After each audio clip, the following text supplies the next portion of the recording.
Thank you very much, Auntie Jean.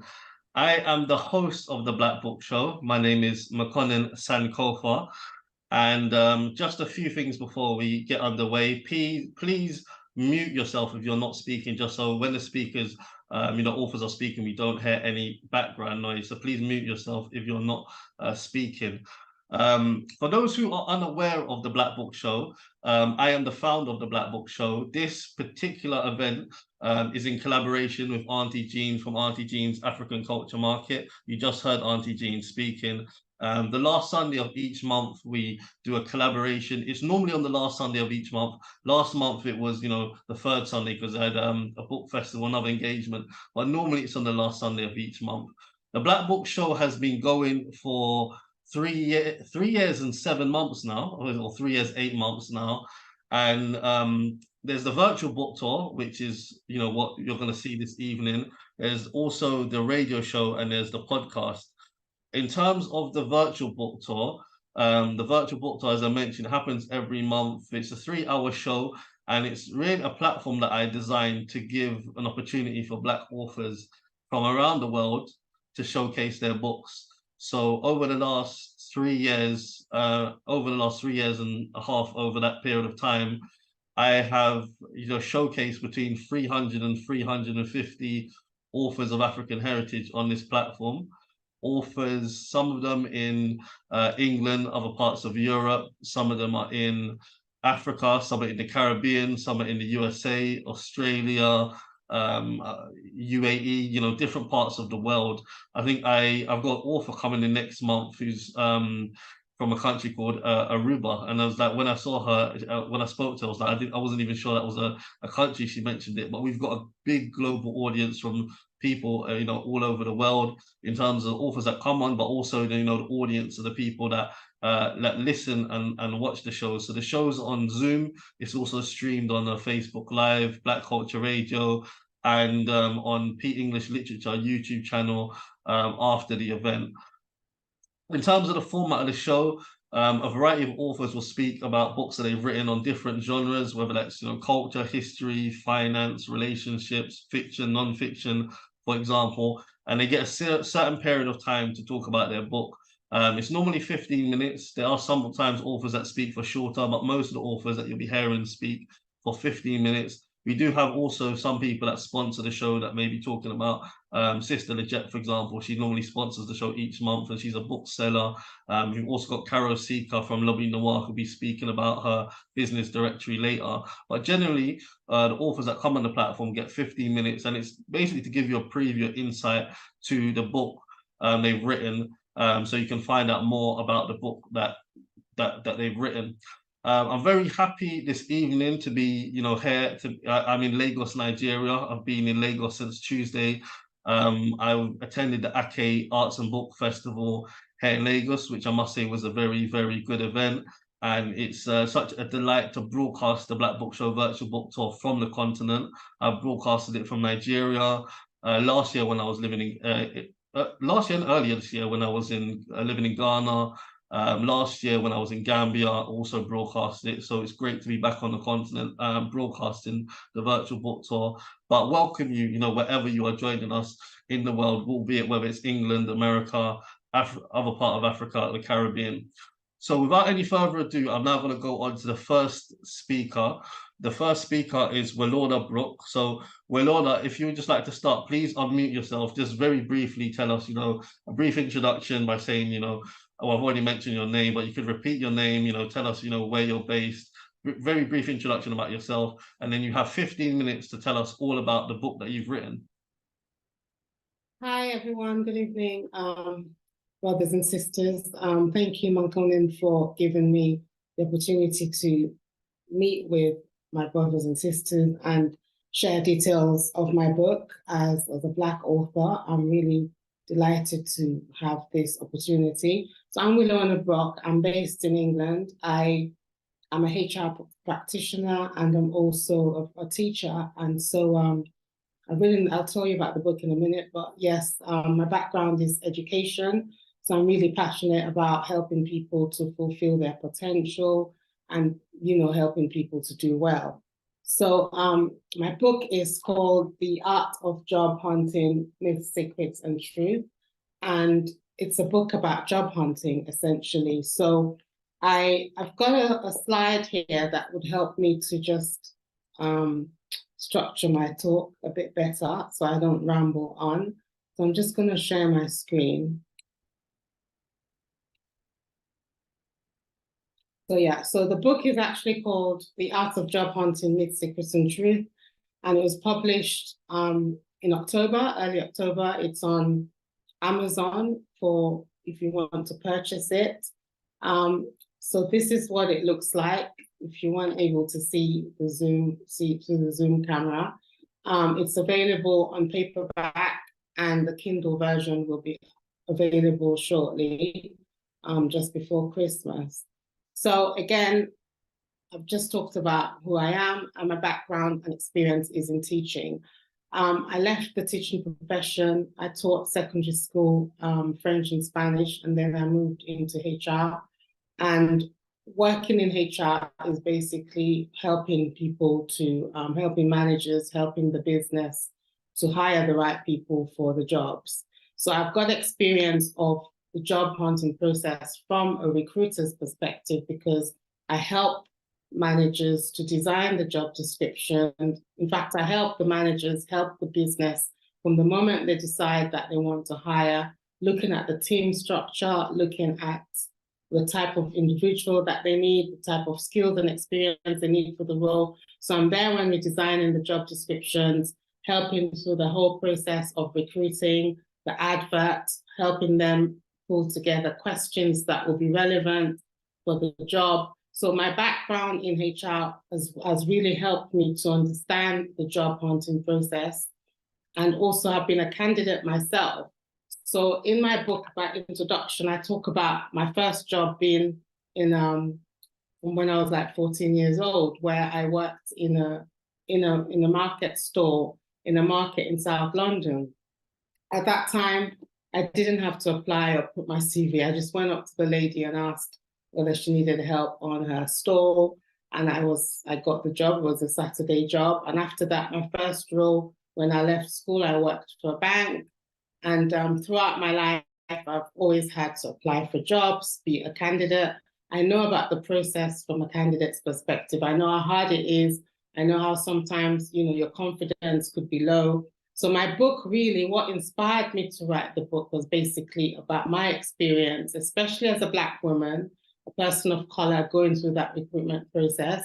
And in fact, my book, the people that would benefit most from my book would be graduates and early career professionals, because I've written it in a very simple format, very easy to read, very digestible. And why it's different is because it's a holistic guide to the entire job hunting process. So the first chapter talks about finding your why, discovering yourself, that self-evaluation. Why? What am I good at? What are my skills? What are my strengths? What are my weaknesses? There's a SWOT analysis where you're looking at your strengths, your weaknesses, your opportunities, and your threats. So you're just really self-evaluating, getting your mindset ready to be able to identify what type of jobs, what type of skills you have, so that you can position yourself really well as a candidate for an interview. And then the book also has links to resources online that can help you to do that self-evaluation, things like psychometric tests that you could look at in terms of what your values are, in terms of what your motivations are, and even your personality. And sometimes when you apply for a role, you do get asked to complete a personality questionnaire as well, because the company you're working for might want to see, in terms of culture fit, what type of person you are and whether you would fit in their team. So again, the book has all of those information about how to navigate the job hunting process. So from writing your CVs, preparing for interviews, psychometric tests. I have examples of cover letters. I have template examples in there as well.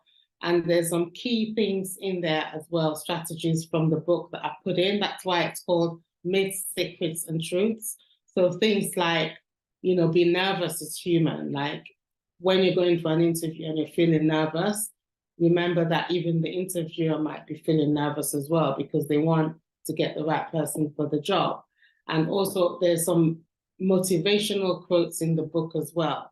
One of them is failures are lessons learned. I am a work in progress. So I believe in that kind of motivation piece as well, because when you're going through the job hunting process, you do need those kind of little nuggets to inspire you to get you to look, because sometimes you just get really down about the process.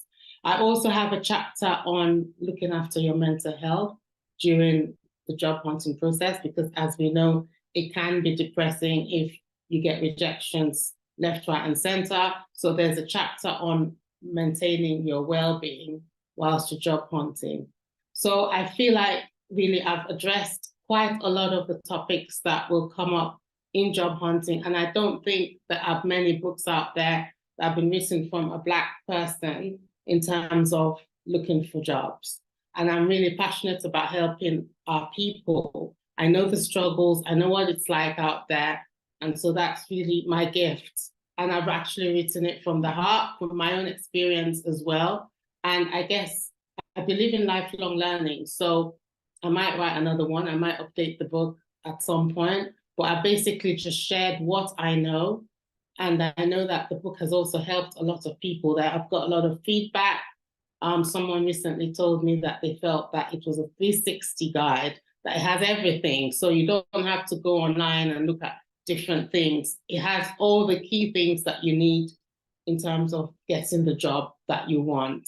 And then there are also links, because sometimes there's so much information online, it gets really confusing. So having it all in one place was what I set out to do. So it's all in there, and there's further help and guidance as well with links. So I hope that that's been helpful, and thank you everyone for listening.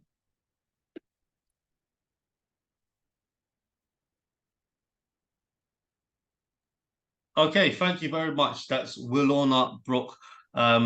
Please put the details of where your book can be purchased in the Zoom chat. I think Winsome has done that, but you can put it again, and if if you wish to, put the details of that. If there's any social media or any links where people could contact you as well, feel free to put that in the chat and or mention it. Before you go, just for the people listening on Black Culture Radio and people also watching on Facebook Live, can you just state the title of the book and where it can be purchased, and also your name again with the spelling?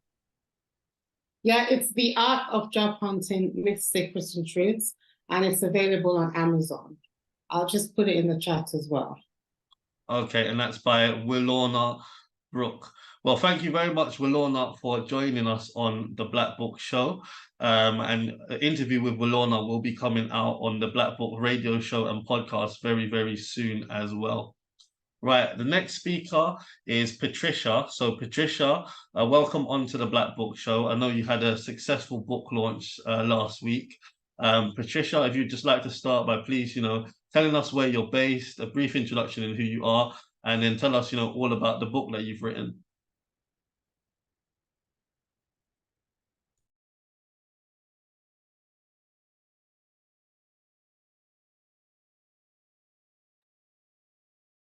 Yes, Patricia, we can see your screen is shared. I'm not sure if you've muted yourself because we can't hear any audio from you.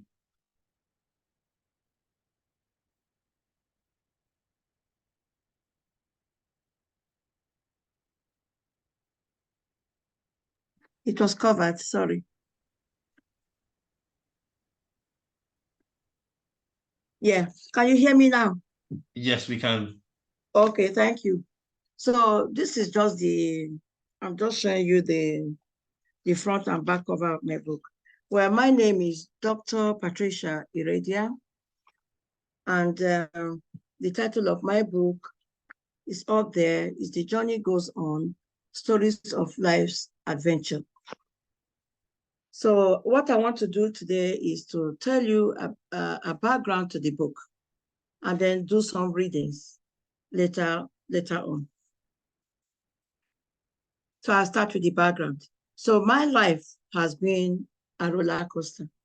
starting from Nigeria to now living in Glasgow, UK. I'll take this off for now. Yeah, to now living in Glasgow, UK. So my late husband also worked for some years in the Middle East. So we got to experience that life as well.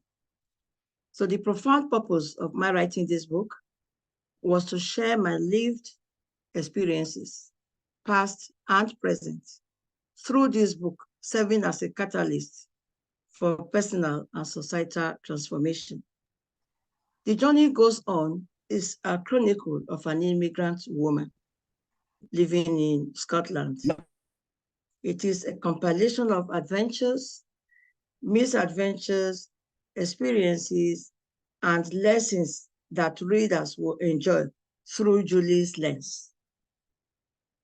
I have been through many phases in life, from the title gives it away, from childhood up to graduating and working. I have a PhD in educational psychology. Before I came to this country, my background was, I was a civil servant in Nigeria in the education department. Then when I got married, I emigrated to the UK with my husband. And we lived on an island. So I had children. And then unfortunately, I was widowed prematurely, which was a very profound experience, as one would expect. So fast forward a couple of years, and then all this had followed the nest. And then I found myself with a lot of spare time on my hands. There were times when I just sat still and relived different periods and different aspects of my life in my mind. Past memories mixed up with new memories that we were making, plus all the things that were happening around us in the world, like COVID-19 and the impact it had on us all. There were personal stories to it as well, So with all these thoughts swirling in my mind, I felt this compelling urge to write a book for a very long time. Then 4 years ago, I joined a writing class. But I was stuck in the wrong genre for a long time because I was trying to write a single story that encompassed all I was feeling, thinking, and doing that I wanted to share with others of my lived experiences. It was when I was given a book by my tutor, Haven't Got to Know Me, Feel Free by Zadie Smith, which is a compilation of essays. That was when I got my eureka moment. When I realized that I could put all my collection of essays and poems together in one book. I found that there is no single story unless you are writing fiction. All the events in the book happened to or was experienced by the same person at different points in the timeline, and they are all interconnected. Take the story of the war in Northern Ireland, the troubles in Northern Ireland. It was about race, about religion, about economies, about location. I was there at the time. I had 2 children in Northern Ireland, and I got entangled in the war because I was right there. Also, we cannot talk about how Black children can succeed in school without mentioning the impact of racism and discrimination on the self-worth and achievement of ethnic minority children, amongst other variables, and also making suggestions for how parents and everyone can help with that.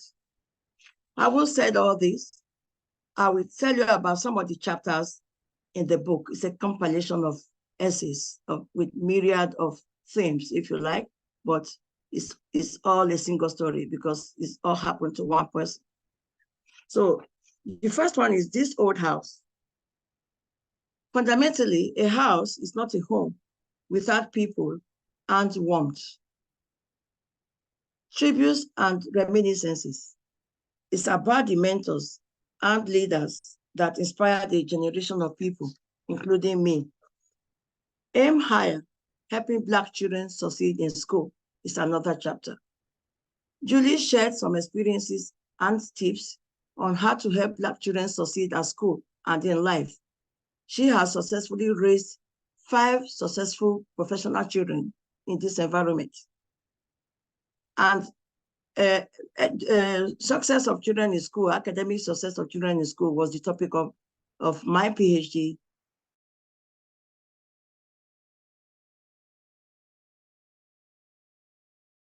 There were tips on how to navigate widowhood. But the stories in the book were not all serious.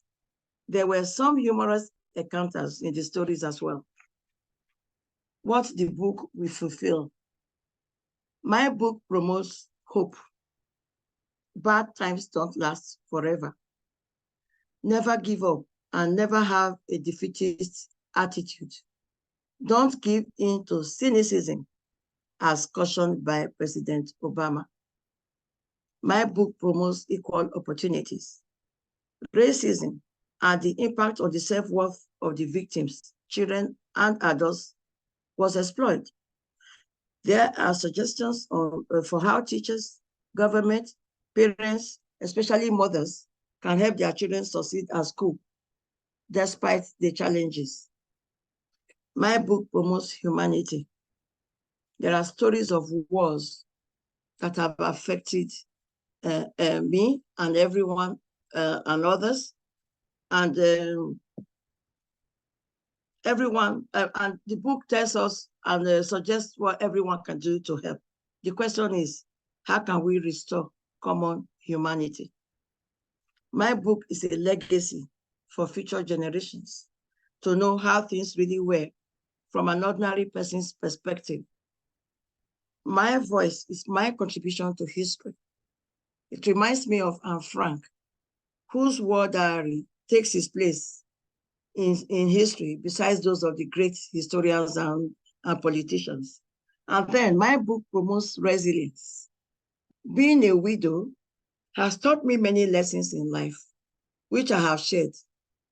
For example, how to navigate awkward situations as a widow, and some survival strategies which have worked for me. Still on resilience. In this phase of my life, and even before now, this can happen to anybody. When you feel low, that is the time to get up and go, move.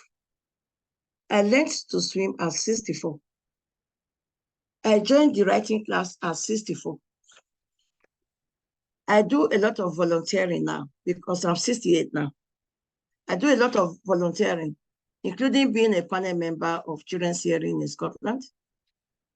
Also, I'm a forum member of Ethnic Minority Other People's Forum in Scotland.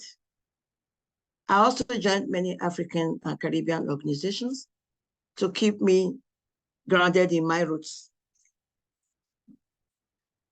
Hope my stories will encourage other women in my situation, especially mothers and widows, to think differently about their situation and to do things differently in a positive way. There are always new adventures to take on moving forward. Also, the book will increase understanding of the experiences of people of African origin and descent in the diaspora, and those of other communities in general, as reflected in every aspect of life. Whether they are traveling on trains, or at school, or at work, or navigating widowhood, the book adds to the many voices of people who work hard to stamp out prejudices and promote hope and commonality between all human races. I'm going to do some readings now very quickly. These are a few extracts. Please read the whole book to enjoy all the readings in the right context.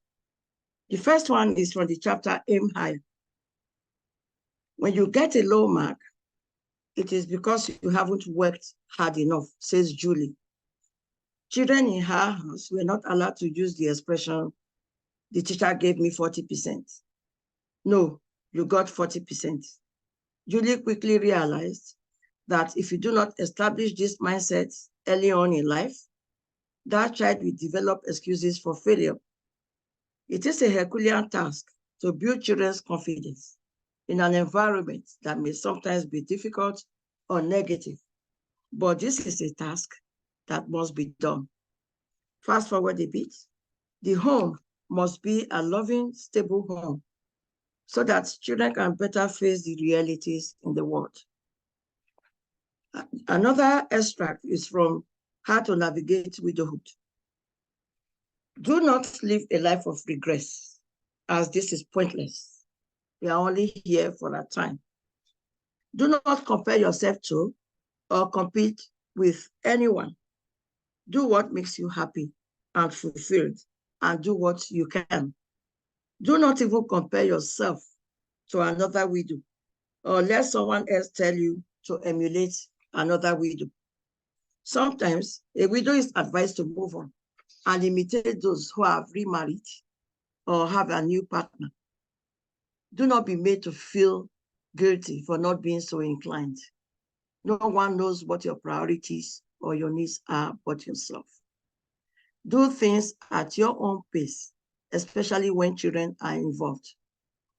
Socialize as much as possible through group activities, such as church events and attending friends' parties.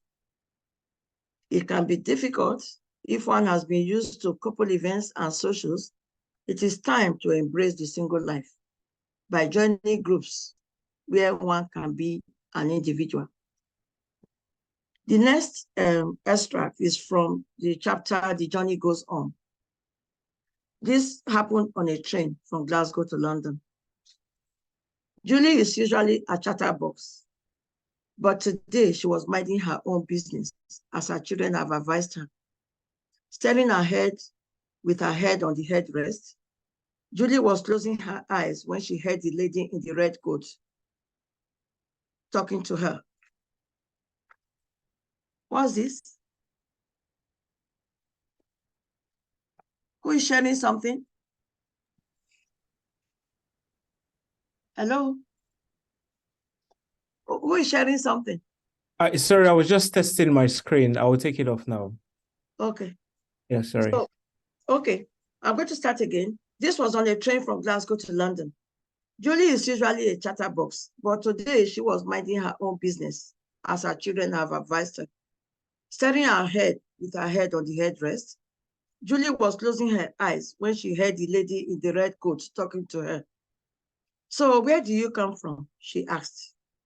Julie replied, I'm originally from Nigeria, but I live in Glasgow now. The lady then asked, so why did you leave your country and come to this country? Her tone was not friendly. So Julie quickly realized that this would not be a friendly conversation. It was an inquisition. So she pretended not to hear the question and leaned back on the headrest. The lady asked her next question. So what are you doing here? Julie lifted her head and looked the lady in the eye and asked, do you mean right now on the train? I'm doing what everybody else is doing, traveling on a train to visit family or on holiday or for business. What else is there to do? Julie promptly rested her head back and turned her face to the window as the tunnel announced stopping on Tees as the next stop. This questioning was common. It's a life in the day of Julie. Scrambling to her feet, Julie reached up to get her bag from the overhead luggage compartment and exited the train. As she put her suitcase along the platform, hurrying towards the north exit, she knew she had reached her destination today, but the journey would continue tomorrow. Please, in conclusion, please buy the book. The Journey Goes On, Stories of Life's Adventure, so that you can enjoy the stories fully in the right context. It is available to buy on Amazon. So I'll just share the screen again so that you can remind you of the title. So here's the book. It's available to buy on Amazon. Thank you very much. The title is The Journey Goes On, Stories of Life's Adventure. Thank you. Okay, thanks. Okay. Thank you I very can't much. see. Yeah, I can't see where to take it off. We've not seen the screen share, so you actually need to share it because we can't see the cover of the book. Or you can't. Yeah, you need to actually share the screen. Okay, maybe I didn't share it. Okay, No, you can yeah, see it now. yeah. Okay, so that's it. That's the book. Thank you very much. Don't The forget the title journey is The goes Journey Goes on. On. Stories of Life's Adventure. It's available to buy on Amazon. Thank you very much. Okay, thank you very much, Patricia. Please do put the details of where the book can be purchased in the Zoom chat. And yeah, Okay. any social media links or anything like that you wish to share is up to you. Um, right, I'm now going to go on to the next speaker of the Black Book Show. So Joshua Ameki, welcome on to the Black Book Show virtual book tour. Please start by telling us where you're from, where you're based, a very brief introduction about yourself, and then you have, 15 minutes to talk about the book that you've written. Hi, everyone. My name is Joshua Omeke. I'm the author of Jos Coletane. I'm based in England. Originally, I'm from Nigeria. So apparently, Jos Coletana tells various stories. It talks about diversity. It talks about being an immigrant. Of course, most people joining here, us here today are actually Black people. So they know what it feels like to be an immigrant. It also talks about faith. People have various perspectives of faith alongside, but the poems on faith were quite simple to understand. It didn't talk about a specific religion. It just spoke about what your faith is about. Then there are other aspects that did talk about love, passion, and various things. So I would start by sharing my screen. Of course, I don't have a presentation slide, but with this screen I'm sharing, it's basically going to show you what the cover of the book looks like. So if you observe the cover vividly, you can see like a picture of various batik mask, African mask carved as the cover page of the book. So apparently I did this because I wanted my book to talk about where I'm from. I wanted it to be known that, of course, this person is African. And aside that, because it's various poems, and in Africa, they have this belief that every mask tells a story of itself, and every mask has its meaning attached to it.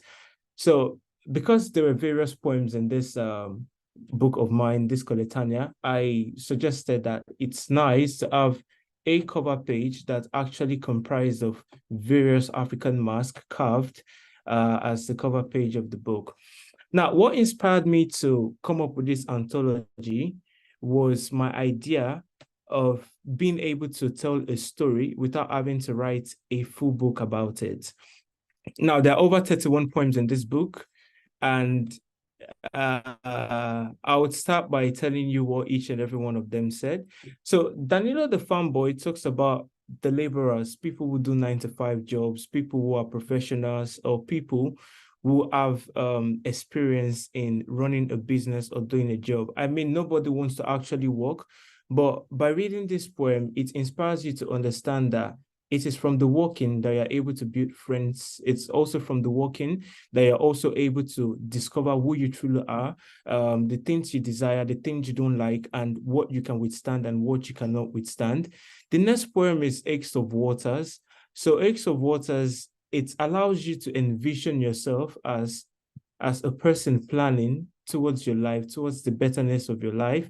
Now, reading Aches of Waters on its own, you might think that the poem is actually talking about water.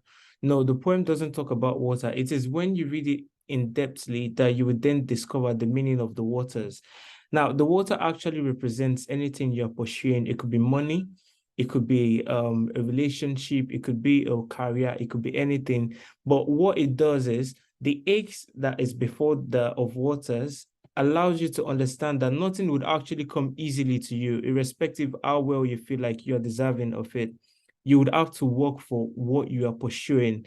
And it is only through the working that you're able to achieve these things that you desire very well.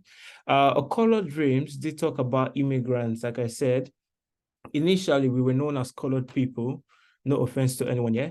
We're known as colored people. And we always had this mindset that someday would be in a better place and would have a better say in the society. Of course, that is happening to the generations of now and the generations to come. More of those things would happen.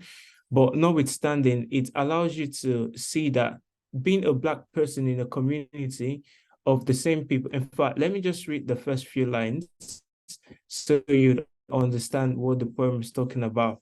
So I would read the first 4 lines. It said, "In the land of the people that persecuted my ancestors, here I am seeking greener pastures, believing I would someday be favored, manured from the knowledge of life." You know, we'd always have this mindset that it's going to be easy for me.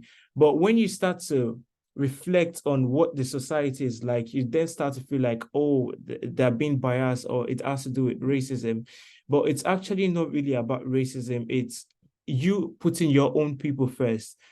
It doesn't really have to be that the person has to be their skin, but when they know that this person has their education, this person has the same mindset they have and share the same culture, the same cultural heritage and ethics that they have, they by themselves start to want to be around that kind of person. So you that is an immigrant, you feel left out, but notwithstanding, it's what every other person would do. The Flies of Wilderness is quite similar, but the Flies of Wilderness did speak of you feeling the need to return from where you came from. But at the end of the day, you have to patch your own back, because even though there are people there to do it for you, it is always best when you do it by yourself. When you patch your own back, through all the struggles of life and through all the feeling of wanting to go back home, you're able to focus on the purpose, the reason you relocated. You probably never relocated because you were seeking a greener pasture.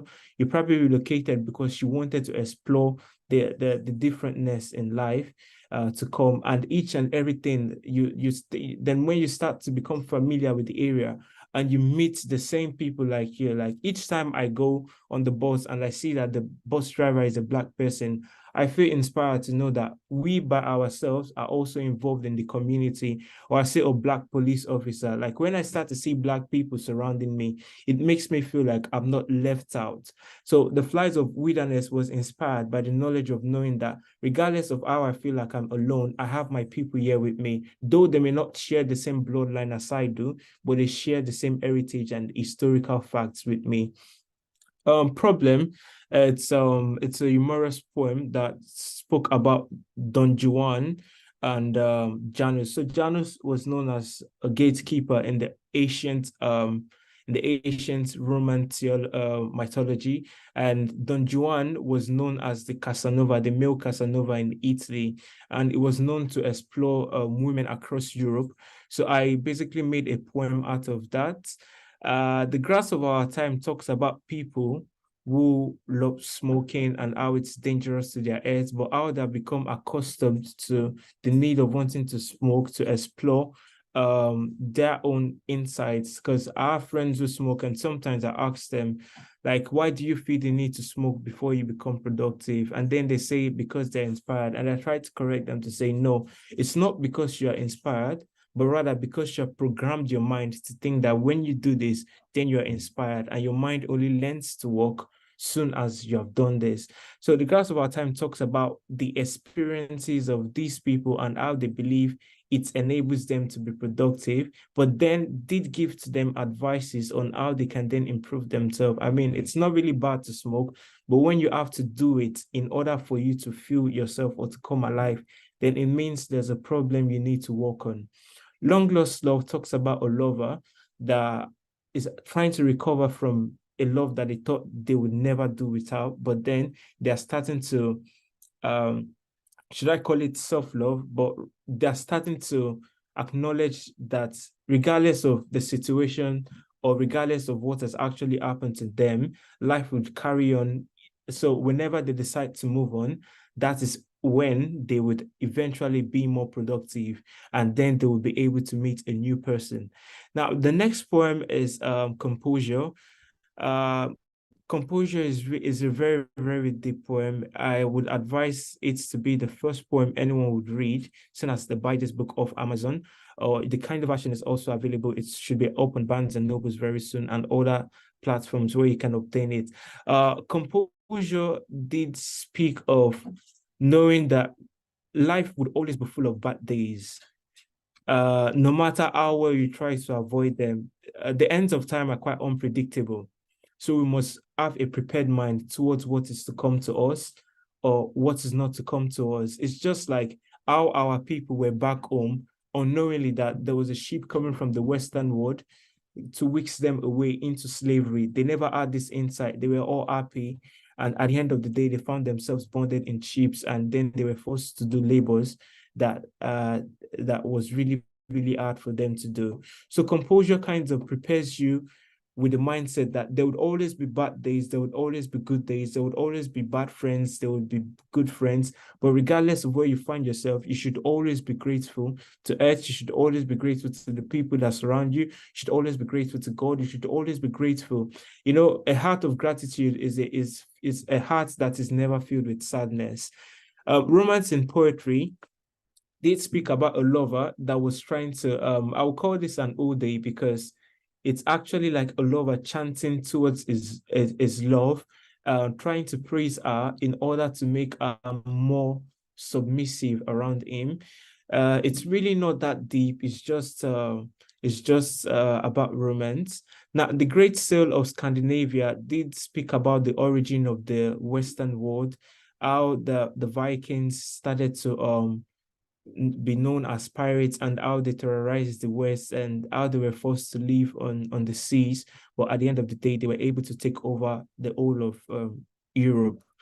The plague in our waves was inspired by COVID, because during COVID, I lost a lot of I lost a lot of principles, that willingness to want to be focused and do things when I'm meant to do them. So I wrote The Plague in Our Wave around that time. It did speak about how COVID forced us to discover who we really are, and to live with our family once again, because we all grew up together, but at the end of the day, we all got so busy and moved out and started to live our lives differently.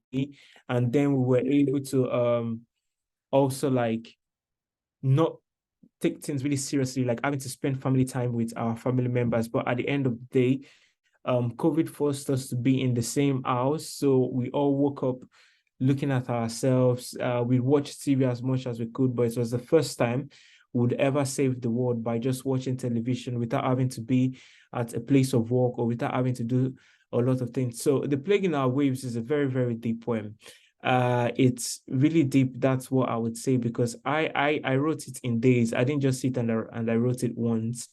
I wrote it in between lockdown, like a line at a time, and then I was able to combine it, like concise that poem, concise the lines to become a single poem. That's why it's so deep. Each line you read tries to allow you to reflect on the incidents of lockdown and how people passed on, and how the ends of time were unpredictable, how we're uncertain of what is to come or what is next. Life is the summary of what our life is about. The first chapter is birth, the last chapter is death, but the middle pages are quite empty. So life talks about the things we are going to experience: rich people, poor people, normal people, people with disabilities, people with mental health disorder, people who have riches, people who are poor, people who are struggling with life, people who are doing fine, people who are broken, people who are joyous. The poem tells you so many things. It teaches you to understand that at the end of the day, the more you become advanced, it's not really age that makes you mature. What makes you mature is pain, suffering, and adversities. This is how you build maturity. Haunted Shadows, I wrote it as a fictional kind of poem. So basically, it spoke about the fear we experience when we are faced with circumstances that seems to be beyond our capacity. But at the end of the day, we need to work with the mindset that we can overcome. It is only your belief that would make you overcome. It's just like Sister Patricia said, that when the child comes and says, I scored, no, the teacher gave me 40%, and then she says, no, the teacher didn't give you 40%, you add 40%. So Haunted Shadows gives you that insight to accept responsibilities, because it is when you are able to accept responsibilities that you are able to think of a solution. The Roots Are Before the Logs, part 2. The part 1 is quite different, but the part 2 talks about the environment. how we cut our trees and how we do a lot of things that harms Earth, and in turn we're experiencing global warming that is really a defect to our lives and everything that surrounds us, and how we can become better at taking care of our environment and watching after the things that we're blessed with. I mean, it's good to be blessed with clean water. It's good to be blessed with land. It's good to be blessed with trees and fruits and everything. So we should learn to utilize things, and rather than wasting things because they're in abundance, because we never can tell when we'll become in lack of those things. Anarchist Diplomatique talks about how colonialism came into Africa through the initially from the French people, and then it entered the hands of the British people, and then every other part of Europe took control of Africa. And then we came under the colonialism, and when we were separated from colonialism, we then entered into neo-colonial entanglements. That is, our leaders always looking up to the leaders in the West, always taking advice from them, always getting into contracts that benefit the West and forgets about their own people. Always, it's just like they're ass kissing the West people. Sorry to use that language, but it's the simplest language that I could use. So it's a very, very deep poem that teaches us that we should be separate from these things. We have gained our independence. It is time that we utilize our own resources on our own terms, without having to sign contracts with Westerners to manage our resources, and in turn they use it to favor themselves. I'm uncertain if you have heard about the war in Niger currently and how they're being supported by Russia, because companies like Shell and Chevron are passing pipelines from Nigeria through Niger into the West for LNG gases to supply to Europe, the whole of Europe. And then they are offering really, really small rates compared to what the market margin should have asked for if they were to buy LNG in the actual market. So that was what started the coup in Niger. Niger is a country in West Africa. That was what started the coup in Niger. Joshua, it's very, very interesting, but you've gone over the 15 minutes. So can you just basically just take 30 seconds just to wrap up, and just let people know where they can get your book from? Okay, so you can get my book on Amazon. It's actually a very nice collection of poems you should read. Each of them, I would advise you read them individually at a set time.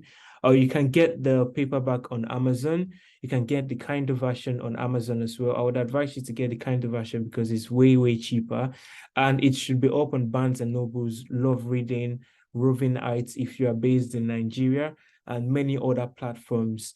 And I hope you read them, and not just for reading's sake, but to learn from these poems I've written. Thank you. Okay, thank you very much, Joshua and Meki. Very, very interesting. And if you can hear more from Joshua and Meki, because we had a fantastic interview on the Black Books radio show and podcast. The pre-recorded interview's been done, but that will be coming out very, very soon. Within the next couple of months, the interview, and also the podcast will be on Spotify, Amazon Music, and you can access it through the website and Apple Podcasts and Google Podcasts. So if you want to hear more from Joshua, you can visit the website blackbookshows.com, or the Facebook group, and you can keep up to date with what's going on. It's not on there right now, the podcast, but it will be updated. It will be on there within the next couple of months. Right, the next speaker on the Black Book Show is Melba O'Connor. So what I'm going to do now, before Melba comes on, is I'm just going to share my screen, and I'm going to share a video on her behalf. So I'm just going to do a screen. It doesn't have to be now. Okay. Oh, sure. Yeah. Oh, do you want me to do it now, or do you want me to?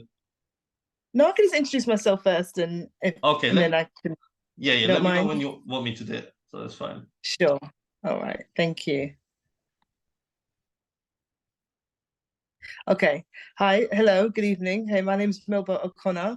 I am an author of the children's book Glaucoma in Me. So I have this is the book.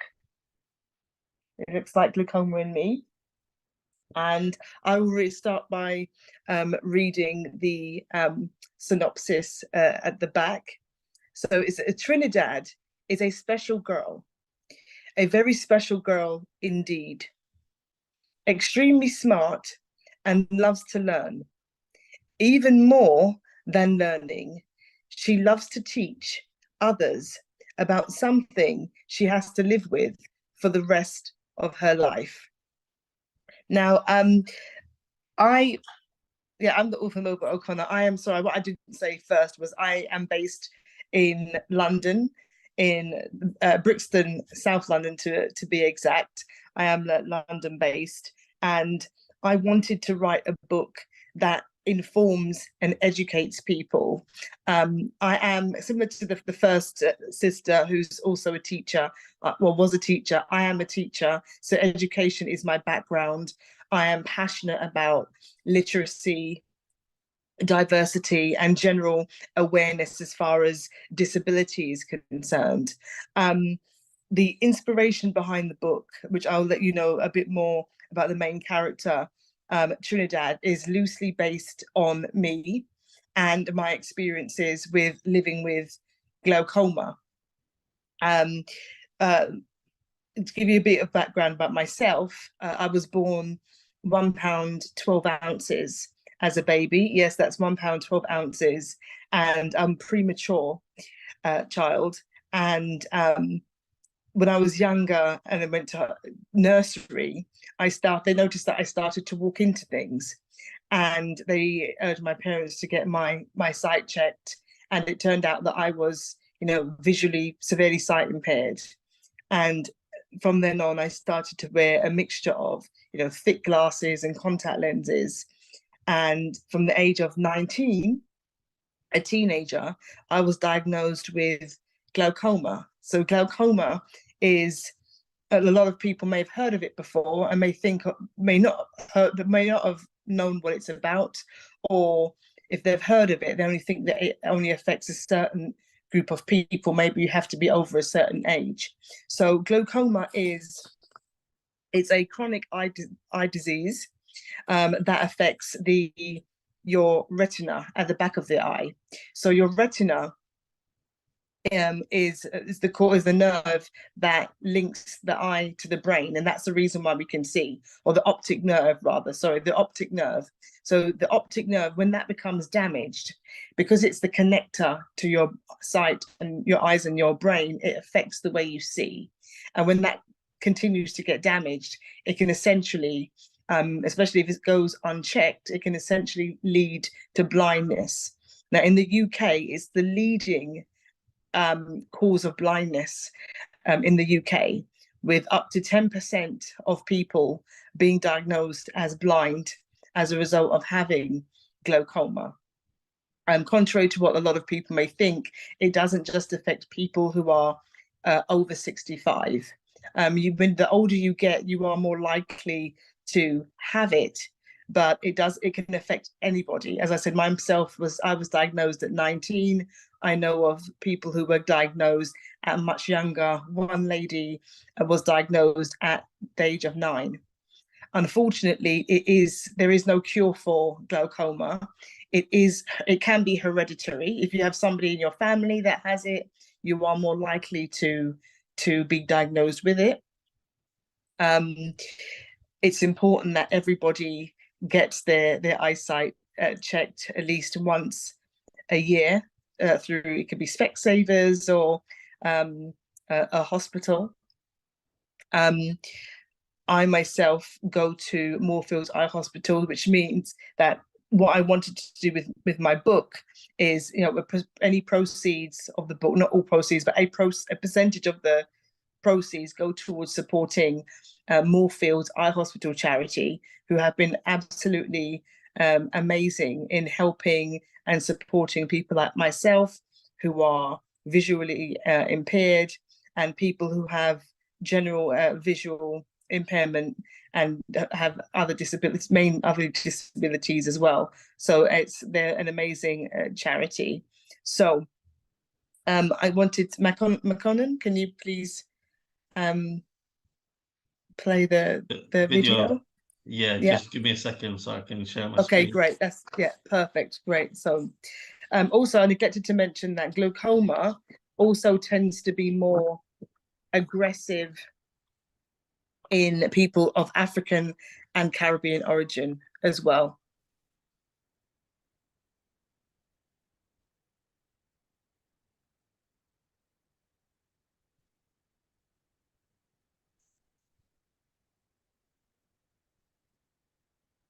Okay, I'm sharing my screen now. Just give me a moment. It's just a bit. No problem. It's loading Okay, up that's no just a little problem. bit slow. Yeah, that's no problem. So, yep, it's also more aggressive in people of African and Caribbean origin. I am also a candle maker, the Brixton Candle Company, where the book can also be purchased from that website, which is www. I'll put the information in the chat, but it's www.brixtoncandleco.com. And that's the website that not only sells candles, where some of the proceeds also go towards Moorfields Eye Hospital. That's where you can also purchase the book as well as on Amazon. Okay. Right, I'm ready to share now. Is that okay? Oh, great. Have you got sound? Yeah, just let me know if you can hear it actually first. Hi, my name is Great. Trinidad. Okay, let me put back from the start. I'm just going to turn it up to make sure it'll maximize the sound as well. So. Hi, my name is Trinidad, and I am inviting you to read my new book, Glaucoma and Me, by Melba O'Connor, out now.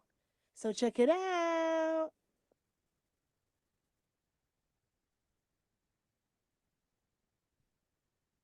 Hi, my. I just want to share the cover of the And the cover, yeah. Thank you. So that is the short animation of the book. So Glaucoma and Me is also, yes, it's mainly about its namesake, the illness, so the eye condition glaucoma, for which at the moment there is no cure, but it also touches on other important themes in society today, and it discusses or touches upon how society can treat people who are considered to be different, people who have different abilities. So it really chronicles, for example, when she's at school, she does wear thick glasses, as I had to and still do, and how she was treated by her peers. It deals with bullying. She also has friends that are there for her. One of her friends is a young Muslim lady with a headscarf, who wears the headscarf, and another one of her friends is in a wheelchair. And these are images of young people that you don't usually see in books. So yes, there is an increase in having books become more multicultural, and that has been a huge drive over the past few years to push for more multicultural protagonists in books, which I'm pleased to see there has been a huge increase in, but there hasn't been much of a push or an increase in showing people who have different disabilities, whether it's visual impairment, whether it's a physical disability, being in a wheelchair, or whether that person is deaf or they can't hear and they have to communicate through sign language. So even though we have come a long way in terms of having more and more minority protagonists in books, especially in children's books, but also I do believe that there is a lot more longer way to go in terms of raising awareness for and be more inclusive of people who have disabilities, because a lot of people don't know what glaucoma is, and we do also have somewhat of a stigma within our culture, as in African and Caribbean culture particularly, of going to the doctors or going to the hospital. There seems to be some kind of phobia, if you will, of some people, particularly of your parents or grandparents' age, who may be reluctant to go to a doctor. So in the book, you see how important it is to have she goes to the ophthalmologist, for example, which is the eye doctor. So you see her actually going to the eye doctor, her experiences at school, little things that her teacher does to help her. So how her teacher can help her access education more fluidly. That could be something as simple as sitting at the front of the class or giving her worksheets that are bigger. It also includes her relationship with her family and the adjustments that they make in order to make her her life easier, whereas it could be preparing meals that are more nutritious for her and for eye health, and also slightly changing the way the house is, taking things up off the floor, just making sure that there's nothing in her way that she can trip up over, and also just a close relationship, the importance of friendships, the close relationship that she has with her friends, and also her nephew as well, who is also featured in the book, who, because of her, wants to be an eye doctor when he grows up and hopefully find a cure for glaucoma. So it's not just about her inspiring other people and educating people about glaucoma. It's also inspiring the younger generation, including her nephew, to want to then find a cure for glaucoma. So it's really having a holistic approach of her life, living with glaucoma at such a young age, and the importance that's placed on not just professionals, but also family and friends. So, as I said, the book itself is available for purchase on major platforms such as Amazon and Barnes & Noble, but it also, and preferably, it's available for purchase at www.brixtoncandleco, as in brixtoncandleco.com, where that book can be purchased, as long as also with the candles as well. Some of the proceeds will go towards supporting Moorfields Eye Hospital charity that does fabulous work and continues to do research on not just people with not just glaucoma, but all forms of eye health. And Moorfields Eye Hospital is probably the best eye hospital in the world, that has many different people coming in there from all over the world as well. We are also on Instagram, which is at Glaucoma and Me. That's at Glaucoma and Me, Glaucoma, GLAUCOMA. And also we can follow the Brixton Candle Company, which is at Brixton_Candle Co. We put in these details, in the chat below. And that's thank you for listening. I guess it's that short and sweet. To show you the book again, this is Glaucoma and Me by Melba O'Connor. And yes, it is a children's book, but it's also great for, I guess I'll say, just people of all ages. There was a lady, I was at a pop-up a few weeks ago, and there was an older lady that came, and she purchased a book, and she asked me to sign it. And I asked her, who would you want me to dedicate this book to? And she said herself. So she bought it for herself, just to not only to support, but also to educate herself on glaucoma. So it's for children, grandchildren, and it's just a really fun time to also enhance literacy as well, because there are some key words in there that can enhance young people's vocabulary and to make them become more inquisitive and aware of different people with differences, people with glasses, people who are in wheelchairs, different religions and cultures. So it's a real celebration. Not only is it to inform and educate people about glaucoma, it's also a celebration of diversity and people with different abilities, as well as making it a good cause with a percentage of all sales going to supporting Moorfields Eye Hospital charity. So contributions and support will be richly appreciated. So thank you.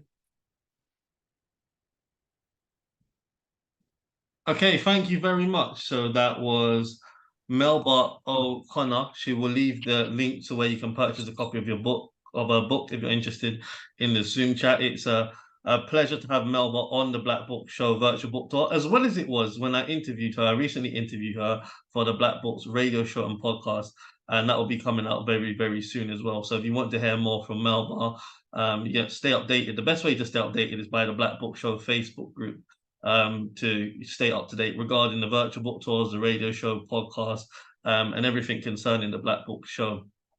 Right, what I'm going to do now is I'm actually going to share my screen. So everybody should be able to see my screen. Could someone just please let me know that they can see my screen share? Yes, we can.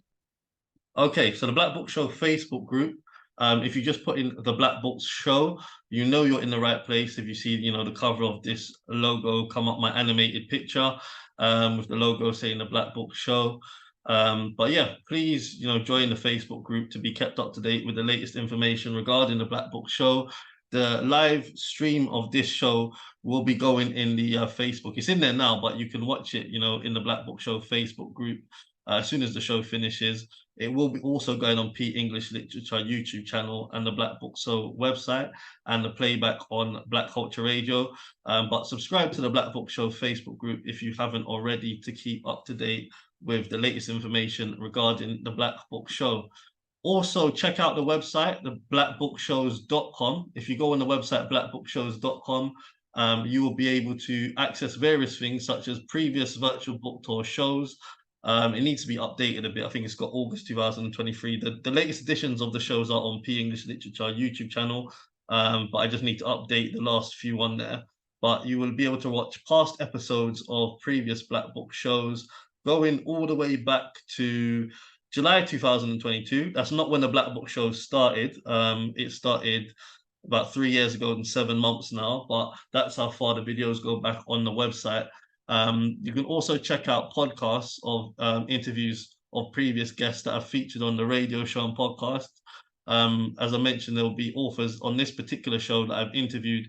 They'll be featuring very, very soon on the Black Books radio show and podcast. If you scroll right down to the bottom, there's a link which says click this link to listen to other previous podcasts, and then it will take you to Spotify, where you can listen to various different episodes of the Black Book Show podcast, where I've interviewed authors about their books, and that's more of an in-depth interview that I've done with the authors, where I ask them questions and you can, you know, listen to their responses.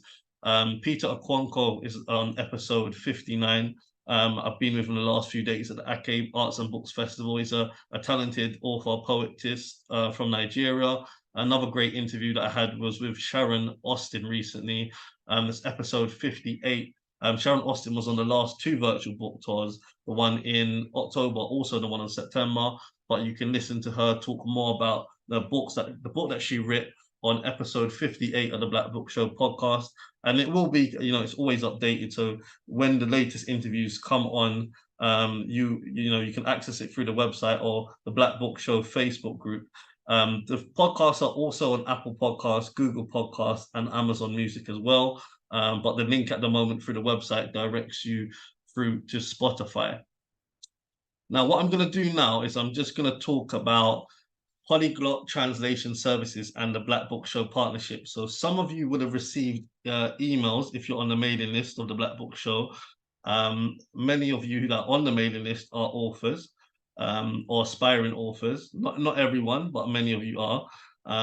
Polyglot translation services and the Black Book Show partnership. So you all know of the Black Book Show because, you know, this is the Black Book Show virtual book tour. So you'll be familiar with, at least, you know, if you haven't been on the show, haven't come onto Black Book Show before, whether that's as a participant or attendee, you're on it now. So you're aware of the Black Book Show, but you may not be aware of polyglot translation services. So who are polyglot translation services? Polyglot Translation Services are a partner company of the Black Book Show, and they translate books in over 35 different languages. They cover European languages such as English, French, Spanish, German, Italian, Russian, Polish, and other languages. They also provide local translations in a number of African languages, including Twi, Ga, Ewe, which are commonly spoken in Ghana, Yoruba and Igbo, which are commonly spoken in Nigeria, Swahili, common in East and Southeast Africa, and other indigenous African languages. One of the main reasons I actually decided to partner with the company was I met Jyrens, who's the founder and CEO of the Polyglot Translation Services, when I was living in Ghana.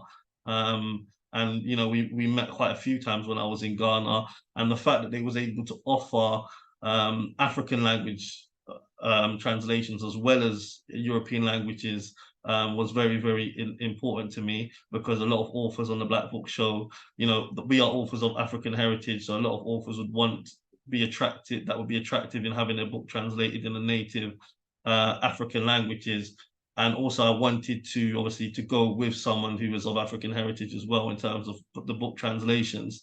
So one of the main benefits of an author for getting your book translated is that you're having a wider audience of readership. So potential to maximize profit. Instead of your book only being able to be, you know, read about in English, you can translate your book into another language, which means that you have more potential customers. For example, if your book is only available to read in English, if it's not available in Spanish, French, etc., if it's available in, you know, other languages, it has a wider audience that it can capture. And this was one of the things that was spoken about recently at the when I was at the Ake Arts and Book Festival in Lagos, about, you know, getting your book translated and the importance of that, and how that can, you know, really help to maximize book sales and your reach. It also gives you credibility, you know, authors, if you get your book translated, to have it translated into another language. People that may have never, you know, come across your work because it was only in a language that they don't understand or they can't read. Now they can, you know, it's in their language. So credibility of you can as well, you being able to say that, you know, my book is translated in Spanish, it's in French, it's in Swahili, it's in, you know, Yoruba, it's in those different languages. And what you do find with some authors is that they perform better in sales wise when they translate their book into another language than they may do in actually their, you know, the country that they've released the book and they're from. For example, if it was born and raised in England, they've had a book translated into Spanish and it performs better in the Spanish market. That's an example. So there are many authors who actually, some that strategically target books in different markets in different countries. And, you know, if it's a book that, you know, I think most authors on the Black Book Show have written books, you know, that they're really passionate about the subject and it means a lot to them and they want to get out to the right audience and the right people. So, I mean, you may have a book that you really, you know, you really want to get out to, you know, people in the African continent, but that speak one of the local languages, you know, so you may want to translate it to make sure it gets to, you know, that audience. By having your book translated into other languages, it also means your book can be eligible for awards in other languages. So you can become a best-selling book author. You can become a best-selling book author in the language that you've already got the book written in, but having more credibility as well is that having your book translated into another language, it means you can have you know, an award in, if you obviously you win, you can have an award in another language that you've had your book translated in. So far, I've worked with Polyglot Translation Services. I think we've been working together since more or less the start of the year. Recently, they've done 5 book translation projects with authors in the Black Book Show in recent months. Some of the books that they've translated is this book by Aduni Faloye. She is a Nigerian based in UK. I'm just going to read the review. The review says, my book, Fruits of the Spirit, has been well translated into 5 languages, French, Spanish, Yoruba, Italian, and German by Polyglot Translation Services, and is now available on Amazon. And these are all people that have been linked through the Black Book Show. Penny, who's from Namibia, based in England, I believe. My book, We Need One Another, has been well translated into Swahili by Polyglot Translation Services. I received a quick and excellent service from them. And you can actually go on Google. If you go on Google and put in Polyglot Translation Services, you will actually be able to see their Google reviews.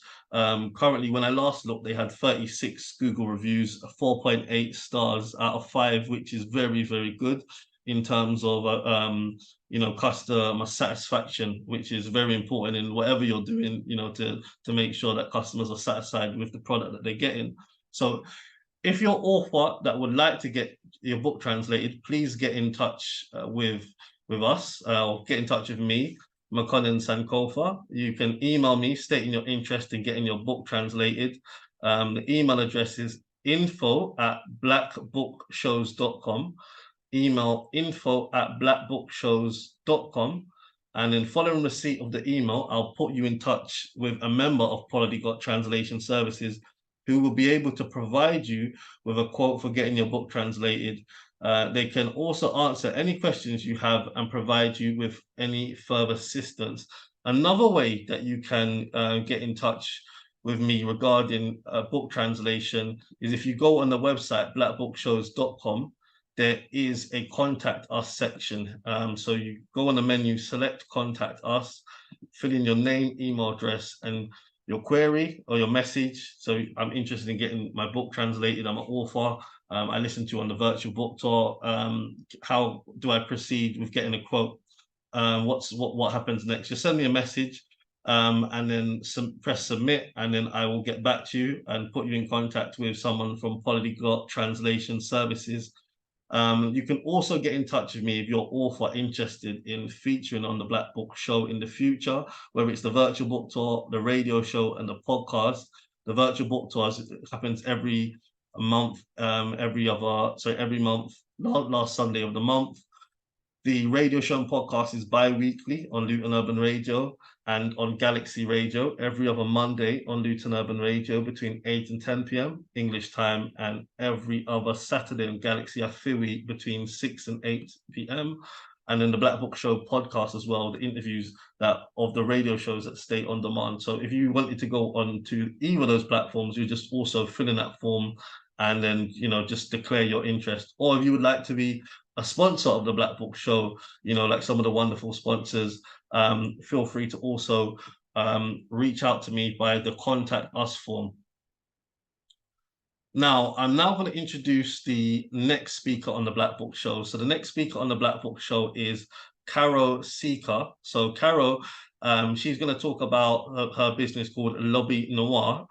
She's been on the last 2 Black Book shows. So Caro Sika, if you would just like to come on, please, and tell us all about LobbyNoir. Okay, well, greetings to everyone. Before we start, I just want to do a little shout out to Auntie Jean and to you, Makonnen. So yesterday I was at the African New Coalition Day, and through the Garvey village, I got a beautiful pendant with the Pan-African colors from Auntie Jean, who has a Black Culture Market. And Makonnen, I've got the best selling book. So I shall be reading this during my festive season. So this is basically what LobbyNoir is about. We're a network of Black-owned businesses globally. We're a business community, basically, started in France in 2017. And as you might know, in France, there's a large diaspora from Africa. So from there, it branched out to countries in the continent and also the West Indies. And my role as Sika is to develop the activity within the English-speaking sphere. So I'm based in London and I represent LobbyNoir here in London, the UK and beyond. So what I'm going to do is just to tell you a little bit about us and how you can get more information about what we do. And then I will go through some of the products that we have on the marketplace, which are books, and tell you our interest in featuring on the Black Book Show. So what I'm going to do, first of all, is just to put in the chat the link for the directory. So basically, the directory is a free directory. There's absolutely no cost for featuring on it. It allows you to put your business, to locate it geographically, to put your social media handles and any content that you might want to attach via YouTube or else.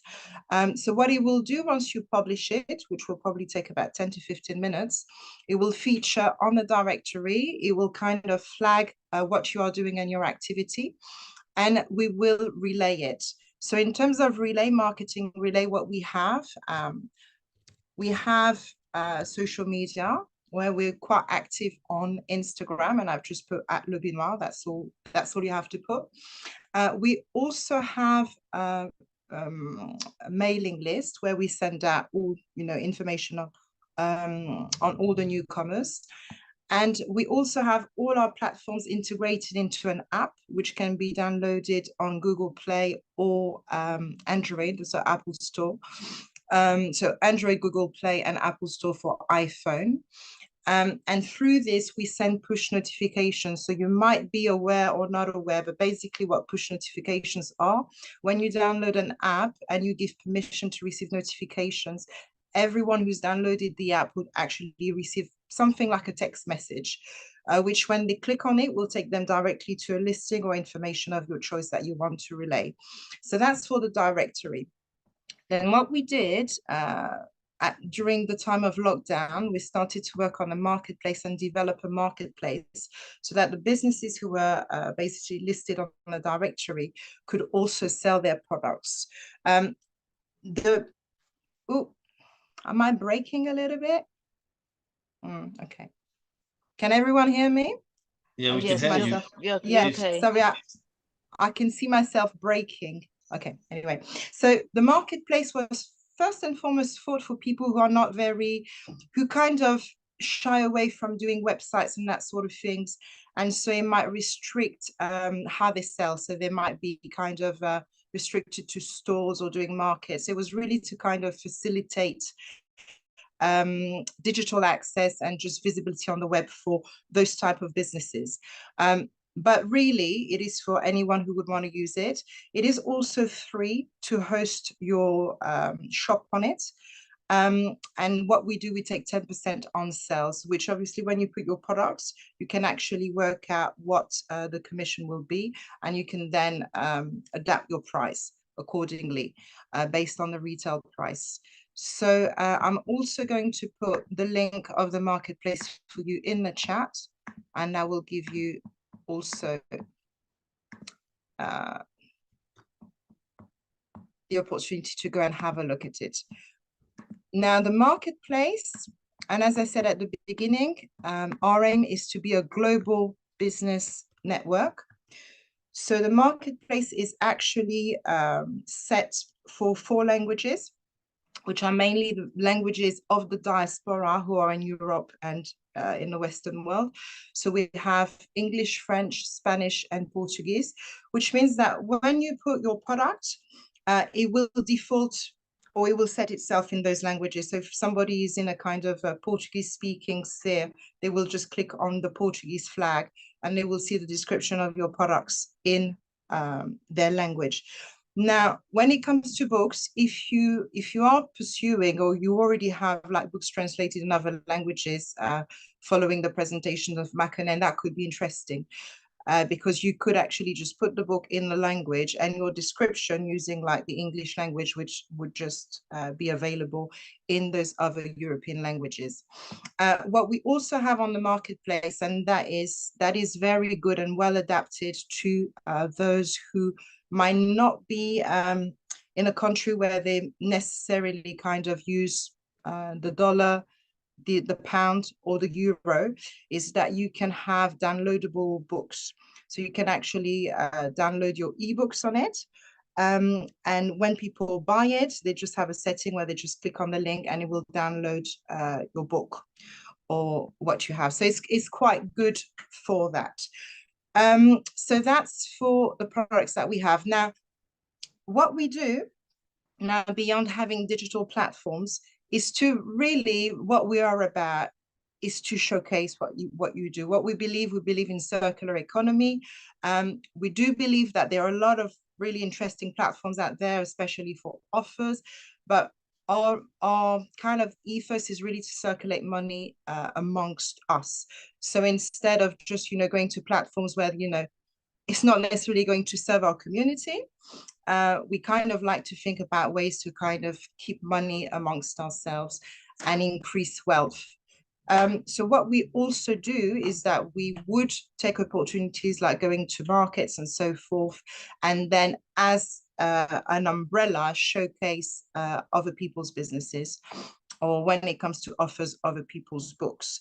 Now, our selection of books at the moment is quite small. And that's one of the reasons that we are on the Black Book Show, because we want to appeal to authors that feel that our target group would be suited to the books that they write and that they have on offer. So if that is something that you would be interested in as an author, you would like a little bit more information, you can see here my actual email address. And I'm putting down the email address because what happens is that sometimes when people are not very techy, and I'm one of those, I wouldn't want you to go on the platform, and because you have nobody to kind of converse with, if you do not understand the process of it, that you get discouraged. So I would say, please send me an email. So it's a process that we can engage in together. And so you have my email here, which is c.sika@LobbyNoir.com. So I'm just going to finish off showcasing some of the products that we have. And I have to say that another thing that we do is product placement. So for instance, this book now is available in Nubian shop. And it's also available for those of you who are in Brixton. You might be interested. It's also available in Pempamsi. They are Black-owned businesses, bookshops. And again, as I said, because our aim is to circulate money amongst each other. So this book is particularly good when we talk about educating the next generation and when we talk about African languages. It's a self-published author who created the first audiobook of nursery rhymes in 10 different African languages. She's actually developing it in others. So for instance, the next edition will also have Yoruba in it. So now what she's doing is that she's using common African languages, but also some who are kind of disappearing, if that makes sense. So for instance, for Ghana, she's put, instead of putting Tui, but that will be available next time on the next edition, she has Adangbe and she has Ewe, for instance, which is spoken in northern Ghana and Togo, mainly, okay? So what you do is that when you have like the modules on it, and you have it's illustrated. So obviously, I mean, it's not fantastic because it's digital, but I'll send you the link. Just interrupt you a minute. Could you keep the book still so we can see it? Because we're seeing the book just going past the screen. Let me see if I can do a better job of it. Okay, so this is the cover. I don't know if you can see. So it's 10 African bedtime songs and nursery rhymes audiobook. Yes, thank you. You're welcome. And then let me see. So here we go. So for instance, the first one, which I really like, is the Shosholoza song. So I'm trying to, it's not like the design is a little bit tricky to do that. It's full of culture. If you look at this, the illustration, you will see the Stimela train, which is the train that are taking Africans from Eastern and Central Africa to the mines of Johannesburg, mainly in South Africa. And it's actually a song for them to give themselves heart to do the work, because you might know that in mines, they're working up to 16 hours a day. So you have a lot of interesting song. And then what you will do, you put the volume, you click on it, and then you will hear the song. So obviously at this time of the year for the festive season, it's a fantastic gift. You have the actual lyrics in Zulu, because this song is in Zulu. And then you have an English translation and also a French translation, because as I explained, we're a global platform. So a lot of our products are suited for different audiences and languages. So that's one of them. I also want to say that what she has done is really fantastic, because, you know, a lot of these audiobooks, they have cheap chips in the book. So, you know, you will buy them for not a lot. And then after a couple of months, for instance, they will kind of, you know, break down, or you can't find a battery to replace it. What she has done, what you see there is an actual module, and it has got 10 chips for the 10 songs. And at the back of it, it takes AA batteries. So for instance, when I was at a market last month, what I really liked is that 2 young people bought it, but they bought it for their family. They said, okay, we're going to give it to our first nephew, and then we will keep it in the family, because this is something that's going to be durable and that you can keep and pass on. So, which explains the price, which is $29.90. For that reason, it's top of the range. So what I'm going to do is just to send you the link as well, put it in the chat if you're interested in this product.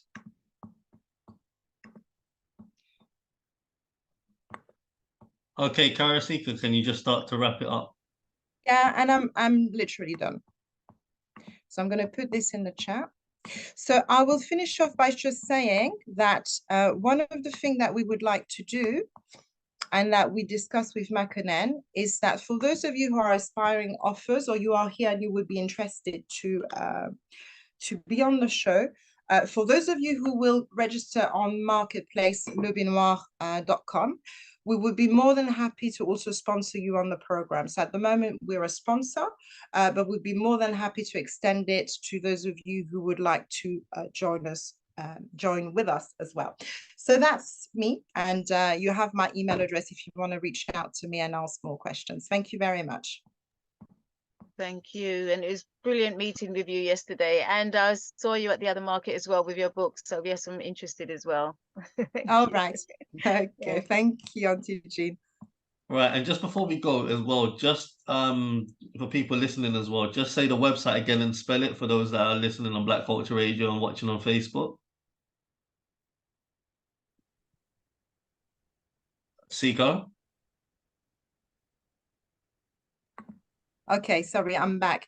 So what I have done, what I think will be best, and I'm writing it down, is to go and download the app, because in the app, all our platforms are integrated, because we have different platforms with different websites, if that makes sense. But if you go on Google app, on Play Store or Apple Store, just download the app. It's a free app. And on it, you will see the tabs for all the single platforms that we have. And they just put in LobbyNoir. Is that it? Yeah, just put LobbyNoir. I've put it down. Okay, so yeah. So it's L-O, so L for Lima, O for Oscar, double B for Bravo, Y for Yankee, N for November, O for Oscar, I for India, and R for Romeo. LobbyNoir. Okay, I just see a message as well in the chat. Can't see Sika email. I think someone may want to connect with you via email.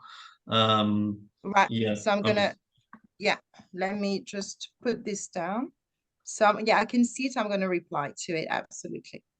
Okay, well, Yeah, thank you very much for being one of the sponsors of the Black Book Show. We do have, you know, some fantastic sponsors of the Black Book Show, including Sika. We have Joseph from Jimmy Asher Foundation, Sister Lejet, and you know, Joseph and Sister Lejet have sponsored this Black Book Show, supported me since the very inception for over 3 years and 7 months now. So, you know, very much appreciate their constant support with me and, you know, the vision of the platform.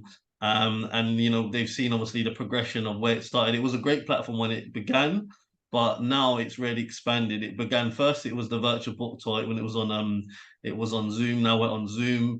We're in collaboration with Auntie Jean's African Culture Market. We're on Facebook Live. We're on Black Culture Radio. We're on Pete English Literature channel, which is a YouTube channel which is over 7,000 subscribers, and we normally get 1,000 views on there per month of the Black virtual book tours we upload. We've now expanded. I'm now got the radio show on Luton Urban Radio and Galaxy, which I've been doing for about 2 years now, and then the podcast as well. So yeah, it's going from really strength to strength. The podcast is now on Amazon Music, Apple Podcasts, Spotify, and Google Podcasts as well. So yeah, the platform continues to grow, and so does the audience and the participants. I mean, when we first started, it was mainly authors I knew or authors based in UK. Now sometimes we have more authors in America, you know, on the platform than UK. They really love the exposure of authors in Africa, the Caribbean, Australia, Canada, all over the world. And it's a really international platform, as well as the audience now that are joining us from, you know, different parts of the world as well. So it really is an international platform, the Black Book Show. Right, I'm now going to introduce the next speaker, an author. She is Nairobi Thompson. So Nairobi Thompson, you know, please join us. Nairobi, welcome to the Black Book Show. virtual book tour for the first time. Please start by introducing yourself very, very briefly, and then go on to tell us all about the book you've written. Thank you very much. Can you hear me okay? Yes, we can. Fabulous. Thank you for inviting me, and congratulations to all of the authors in the space. Well done. My name is Nairobi Thompson. I'm going to share my screen with you real quick. Here we go. Hopefully you can see that. You'll let me know as soon as it's loaded. Yeah? Yeah, we can see that. Thank you. Excellent. So my book is entitled Almost British Revisited, and I'm going to talk to you about that today. So a little bit about me. There's a nice picture there because I always have to remind myself that I am a queen. I'm a PhD student at the University of Bedfordshire. I'm also a qualified learning and development specialist, which means I design learning and development for senior leadership. I'm an anti-racism educator. I've written academic books, edited academic books. I'm a scriptwriter, playwright, performance poet, and I'm a filmmaker. I'm also the poet in residence for the Windrush Foundation and the Equiano Society, and I'm the BBC East regional poet. Today, I'm going to talk to you about the book that was published in October last year, Almost British, and it is an autobiographical account of the racism that I encountered and challenged in the UK Ministry of Justice, where I was working as a senior manager. So the book is, oh, there we go, sorry. The foreword is written by Baroness Doreen Lawrence, and for those of you who don't know who she is the mother of murdered teenager Stephen Lawrence, and she fought for over 20 years to get a conviction on 2 out of the 6 who were accused of his murders. She's still lobbying and she's still fighting for justice. But this is what she had to say about the book. She said, on reading Almost British Revisited, the question to be asked is, why do Black people have to work twice as hard to be accepted in the same way that their white counterparts are when doing the same job? Is it because Black people, even now, are not viewed as human beings, needing respect and needing to be valued? Since reading this book, I find it difficult to believe that things have not moved on enough to enable Black employees to be respected, treated well, and valued in the same manner as their white counterparts. The book was also endorsed by Nadine White, who is the UK's first race correspondent. And quite simply, she said that my book is one of the most important books to be written this century, which is high praise indeed, and I'm very grateful for that. So even though Almost British is about the racism I endured as a senior manager in the prison service in the Ministry of Justice, remarkably, it is still a story of triumph. So let me give you the history. In January 2008, I took the prison service to court for direct racial discrimination, harassment, and victimization, and I won. I had endured racial comments, being ostracized and put on garden leave for about 19 months. I was accused of being a poor performer, aggressive, and antisocial. I was unsupported by a national institution, that being the prison service, that was not only flush with money from the public purse, but was fortified by their familiarity with the law. And I was uncertain about everything except my cause. And that was, simply put, I firmly believe that poor treatment of Black staff in the prison service was manifesting as poor treatment of Black prisoners. And I felt that somebody needed to state the obvious, that racism doesn't respect boundaries. It won't blight the life of employees like me, but then ignore the prisoners. It will spill over and poison every genuine endeavor to treat people humanely, and someone needed to say so. And that's what empowered me to stand alone and take them to court. So I joined the prison service in 2003. I was 40 years old then. I was very sociable, I was strong and dedicated. And the prison service looked like the kind of place that would present the kind of challenge that would enable me to progress in life and other people to progress. And I knew that to be part of a fundamental change in an organization that is steeped in tradition, I knew it would cost a lot, but I never for a moment imagined that I would pay with my health, my sanity, and my marriage. On my first day, I realized that the clever marketing information that I'd read was completely different to what I was experiencing. The makeup of over 45,000 staff was 95% white. And in essence, there was 200 staff in the prison that I worked in, but there were only 6 people of color in the prison. And that meant for me that the sad reality for many of the officers there was that the only people they had anything to do with were the ones they were locking up each day, reinforcing negative stereotypes. So I knew I had my work cut out for me. A couple of years later, I moved on from prisoner education and started training governors. And I met my new manager, and in the book, Almost British, she becomes my nemesis. She didn't treat me the same as everyone else. And even though I had 2 years prison service experience by that time, she kept me on induction for 70 days across 4 months. And whilst there were people in the team who joined with no prison service experience, and they didn't need to have an induction, but I needed to be on induction for all of that time. She rarely provided me with the information I needed to do my job. She refused to give me the training that I was supposed to have, which meant I missed out on certain opportunities. And when I asked a few months later why she was treating me differently to other members of the team, her response was, "Are you accusing me of racism?"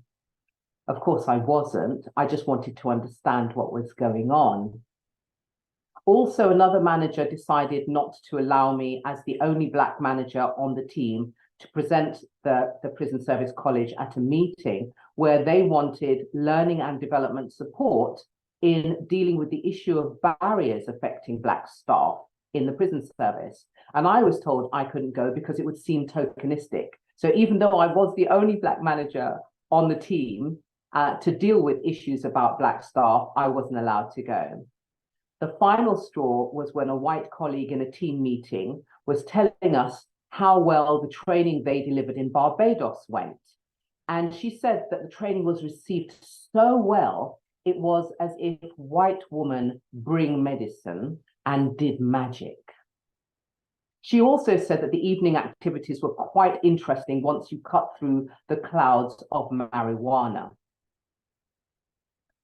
At that point, I knew I had to speak up. And so through personal crisis, then the resulting depression and a test of faith, I decided to take the prison service to an employment tribunal. It was very, very stressful. I was doing it in the middle of the bicentenary celebrations of the abolition of the slave trade. So my journey had me reflecting on the legacy of slavery as well, and that is also included in the book. So in 2008, I stood alone. I presented my case for 15 days. I'm not legally trained, but I won judgments against the prison service. One would think that, okay, that's the end of it, but they did not formally acknowledge the judgment. They did not sanction the managers who were found guilty. In fact, they promoted them. I was disappointed, but I soon recognized the magnitude of my achievement. I had won my court case, which only happens in 3% of cases to this date. And my win was a record that could not be erased. I won my case. My victory is proof that there was racism within the senior management grades of the prison service. So in October, and just wrapping up now, in October 2010, I wrote my story and I published it for the first time after gaining enthusiastic endorsement from my directors in the Judicial College, because by that time now I was training judges. And I had moved from the prison service and moved to the Judicial College. They were really excited about the book, but within 2 weeks of publishing, they suspended me from work. They accused me of bullying my executive director, and then they gave me a written warning, a final written warning for gross misconduct and insubordination. The Ministry of Justice effectively banned my book thereafter, telling me I couldn't reprint it, I couldn't sell it, I couldn't promote it. And that went on for another 12 years. They also, the treatment, this poor treatment continued. They continued bullying me. There was surveillance of my online activity. I was excluded from key projects, and there was unapologetic racial stereotyping. And that led to another 2 court claims.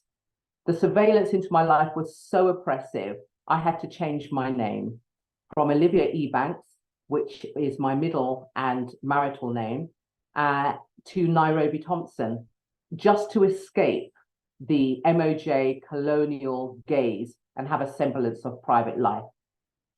I settled my 3rd claim out of court in 2021 and left the civil service free to share my incredible story of resistance and triumph. So Almost British Revisited, and I can show that to you now, there we go, is the full story from 2003 to 2021. I am very proud of what I've achieved, and my hope is that it will be helpful and healing to others. So in the chat now you have the link where it's available on Amazon, and it's also available on my website, which is www.nairobithompson.co.uk. Thank you very much for having me. I say wow to you, sis. Well done for your perseverance, and congratulations. Just well done. Wow. Thank you so much, Auntie Jean. Thank you. Can you just mention the title of the book again for those that are listening? Almost British Revisited. Almost. And that's really the whole thing. It felt very much that it doesn't matter what we do in this country, you're never going to be British enough. And I just wanted to encapsulate that in the title, and my journey tells that story as well. Great, great. Well, Nairobi, you've been a fantastic guest on the Black Book Show, as well as the others guests as well. I've really enjoyed all of the guests that have spoken on the Black Book Show, as I always do. You know, every single month. I hope the audience have enjoyed it. Please, write in the chat. Your feedback. I always appreciate feedback, or what you guys think of the show, whether it's in the chat or whether you want to send an email to me or contact me via the Black Book Show's website. Contact us. But I welcome a feedback of the Black Book Show. Right, I'm now going to go on to the next author speaker on the Black Book Show this evening, and she's going to be introduced by Winsome Duncan. The next author is Jamila Gordon. She's recently released her book. She's going to be introduced by Winsome Duncan from Peaches Publications. Winsome actually published my first book, The Rise of Rastafari, Resistance, Redemption, Repatriation, which is this book here. Since then, I've gone on to write 3 other books. So you have The Rise of Rastafari. I've also done a revised edition of this, The Rise of Rastafari, revised edition. You have Life in Gambia, The Smiling Coast of Africa. How to Market and Sell Your Book, a guide for beginners. I don't have it right here with me because I've sold out my physical copies. And in my latest book, Experiences of Living Across Africa, which you saw Sika showed earlier as well. So Winsome, if you would just like to come on, please, and introduce Jamila Gordon. I know you're going to be speaking of her, interviewing her a bit about her book. So I will hand it over for you to take over for the next 15 minutes. Hi, thank you, Makonnen. It was a pleasure to work with you. You are such a bright star, and I'm so grateful to be here and for the work that you do, King. Big up yourself. Respect. Hi, everybody. My name is Winsome Duncan, and I am here to talk to you today about moving into greatness. Now, you can get that in paperback, or you can get it in hardback. So for you authors out there, make sure you're getting all the income streams, audio and Kindle. So important. So my hat today is publisher and author. And I'm just going to read out a little bit of a blurb about Jamila Let me get that up for you. Here we go. So, embark on a captivating journey of self-expression and effective communication in moving into awesomeness. This enchanting book unveils a poetic method that not only articulates unspoken emotion, but also empowers you to connect with others without resorting to raise voices or impolite language. Within these pages, the author shares their quest to humbly convey profound feelings about God and faith, steering clear of temptation to behave inappropriately through a unique blend of thoughtful prose and rhythmic verse. Moving into awesomeness invites you to experience the beauty of heartfelt communication, inviting you to discover a special way to convey the unspoken. Join us on this lyrical odyssey where words become a bridge to understanding and grace. Good evening, Jamila. How are you? Unmute your mic.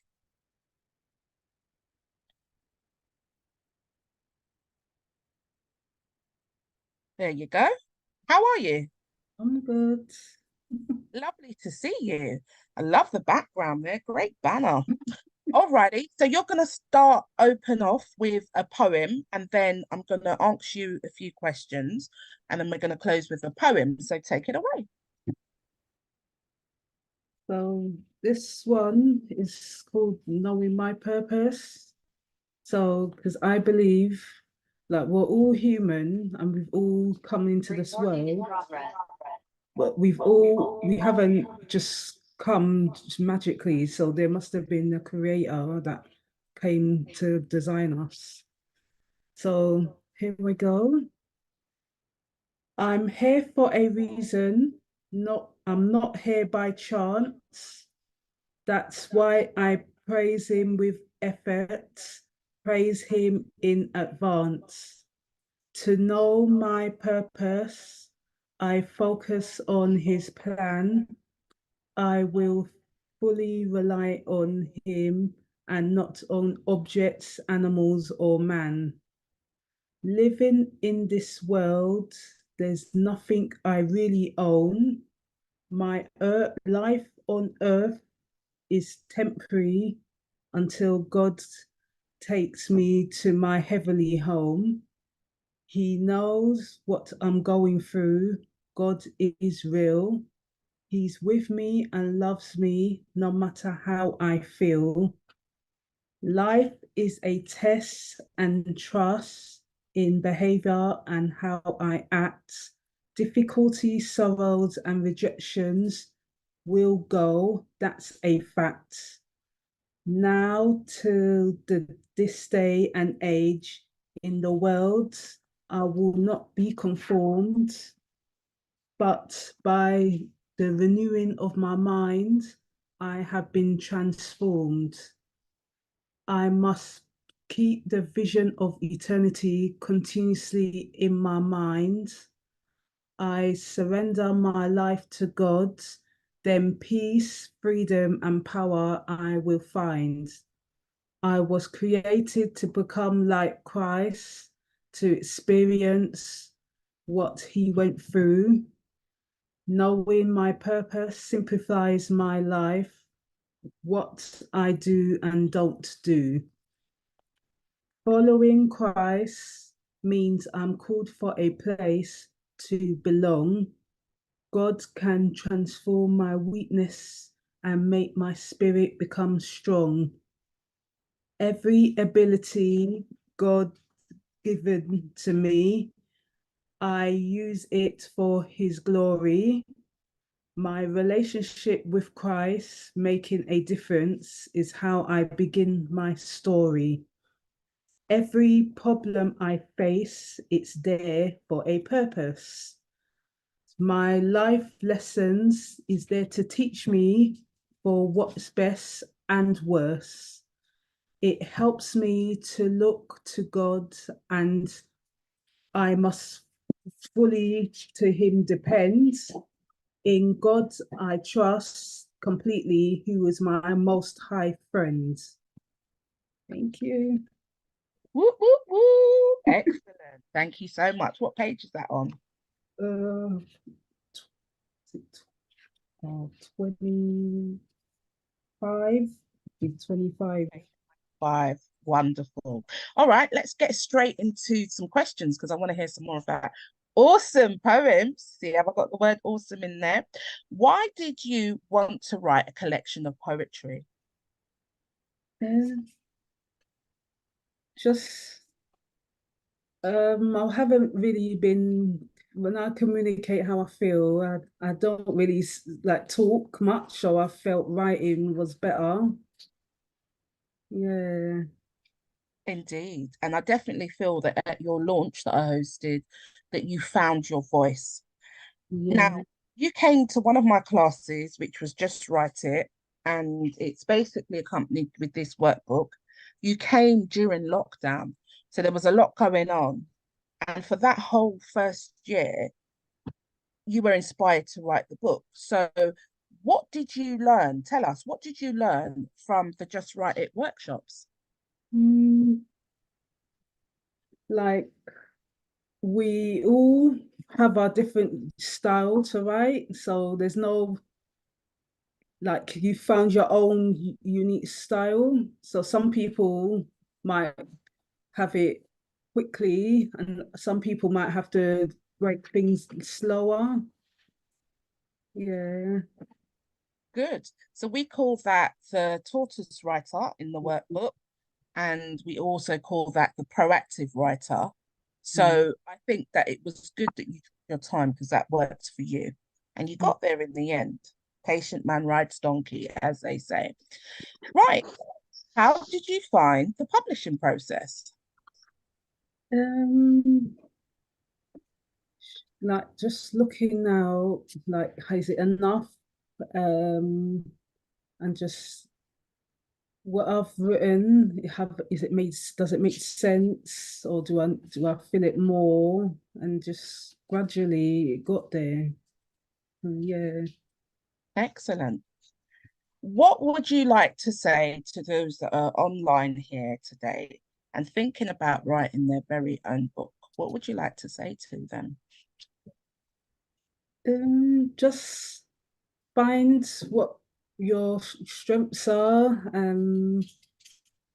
If anything, whether experience, imagination, anything that's you that you can write about. Yeah. Excellent. Now, in the chat, I've put a link to order your book, which is KDP, Kindle, or hardback or paperback. And last question, why is it important to leave your book in a legacy? People want to, like, create memories and just things to people want to enjoy your life experience and remember things about you. It's beautiful. And that we did on your launch.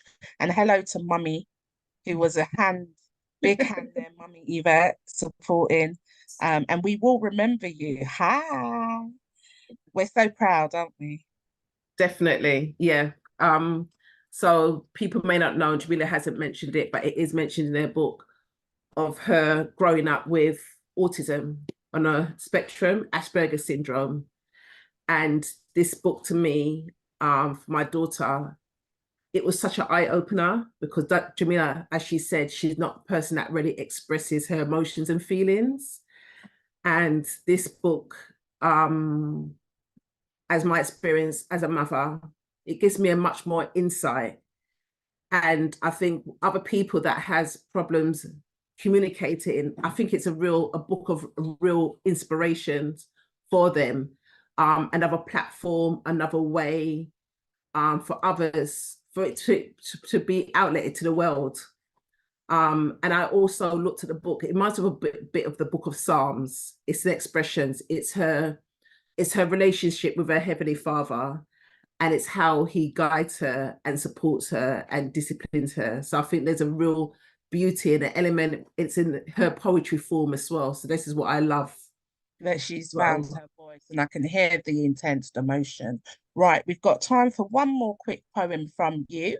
So take it away. Introduce it, please. Thank you, Mummy.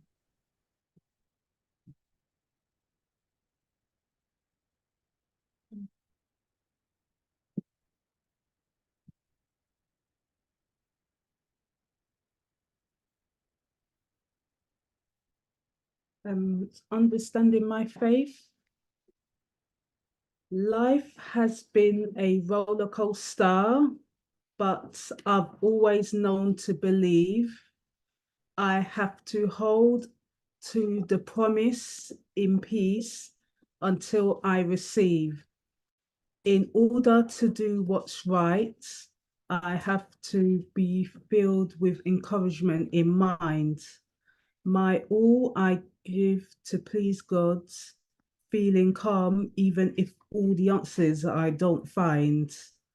To know that everything happens for a reason, I have to stand strong.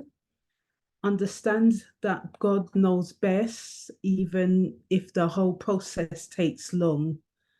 All my possessions and belongings may get taken away, but I confidently put my trust in God, which is all I need to stay.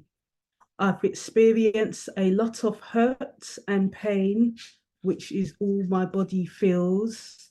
I must stand on his promises, knowing he is able to heal.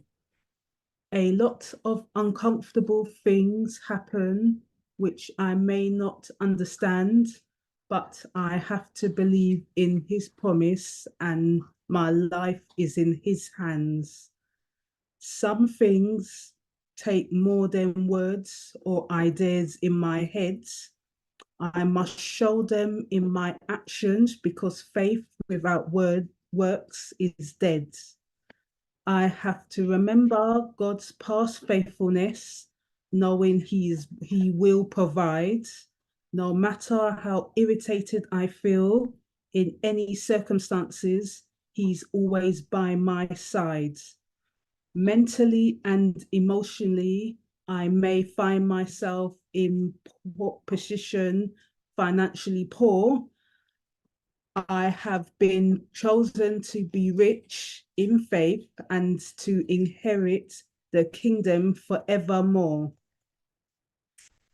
Yeah. Thank you so much. So make sure you put your Instagram link in the chat. I've posted the link. So please support this amazing talent moving into awesomeness, a collection of reflective poetry.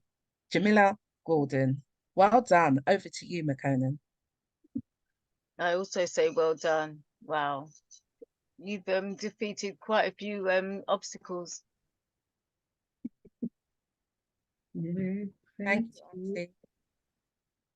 Right, thank you very much, ladies. I'm now going to go on to the next speaker of the Black Book Show. The next author is Caroline. So Caroline, she's been on the Black Book Show, by no means a stranger to the Black Book Show. She's been on the Black Book Show, maybe I think it's her third or fourth appearance on the Black Book Show. Caroline was actually on the original Black Book Show. Well, it was known as the Black Book Show webinar then, because this is effectively where it's a webinar. But it's been rebranded since then. And well, it was the Black Books webinar, actually, not the Black Books webinar. Now it is the Black Book Show. This is the Black Book Show virtual book tour. But Caroline was on the very first Black Book Show, which was in May 2020. So Caroline has also been on the Black Book Show since then. And she's going to be speaking about her latest book, which is about digital identity, which I am actually a contributing author. I've contributed to that book as well, contributor of the book. So Caroline, if you would like to come on and tell us all about your new book that you've just released. Greetings, everybody, and I'm so happy to be here for the fourth time, actually, Sankofa. It's a blessing to be amongst great writers and emerging writers. I am Caroline. I am an African.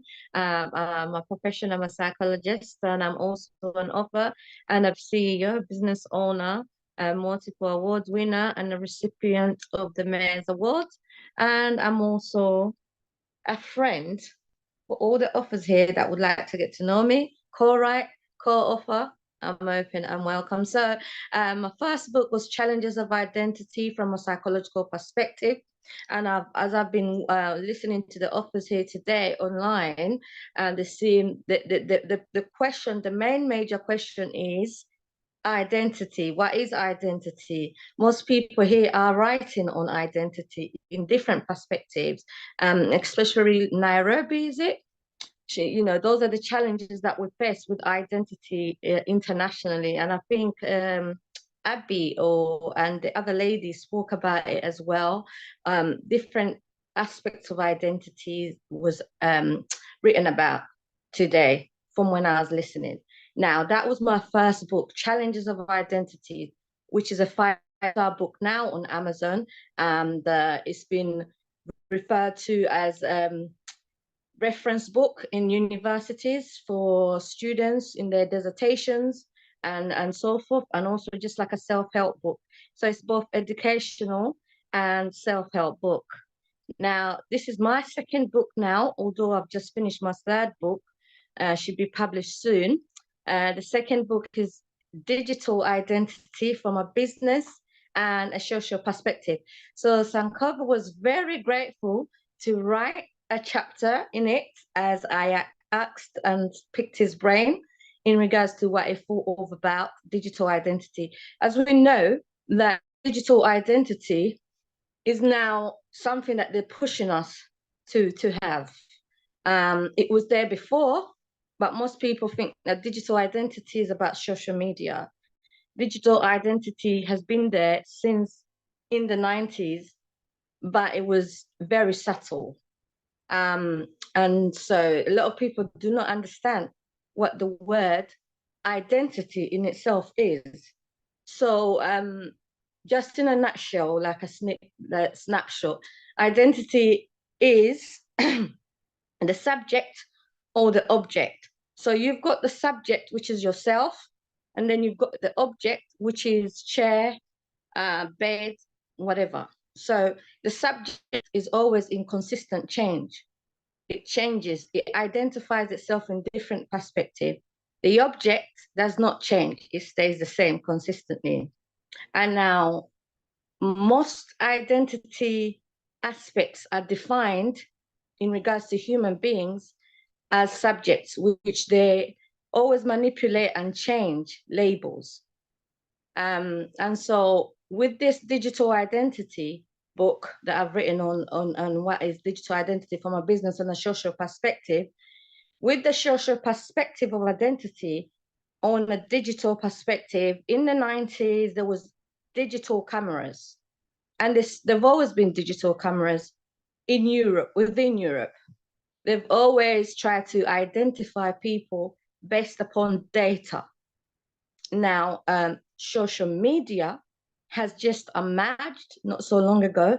As you hear the word is social media. It's a social media. So that's another aspect of identifying people on a social medium, which is online. And the second version of identity goes into the business aspect of things, trying to make human beings become a commodity.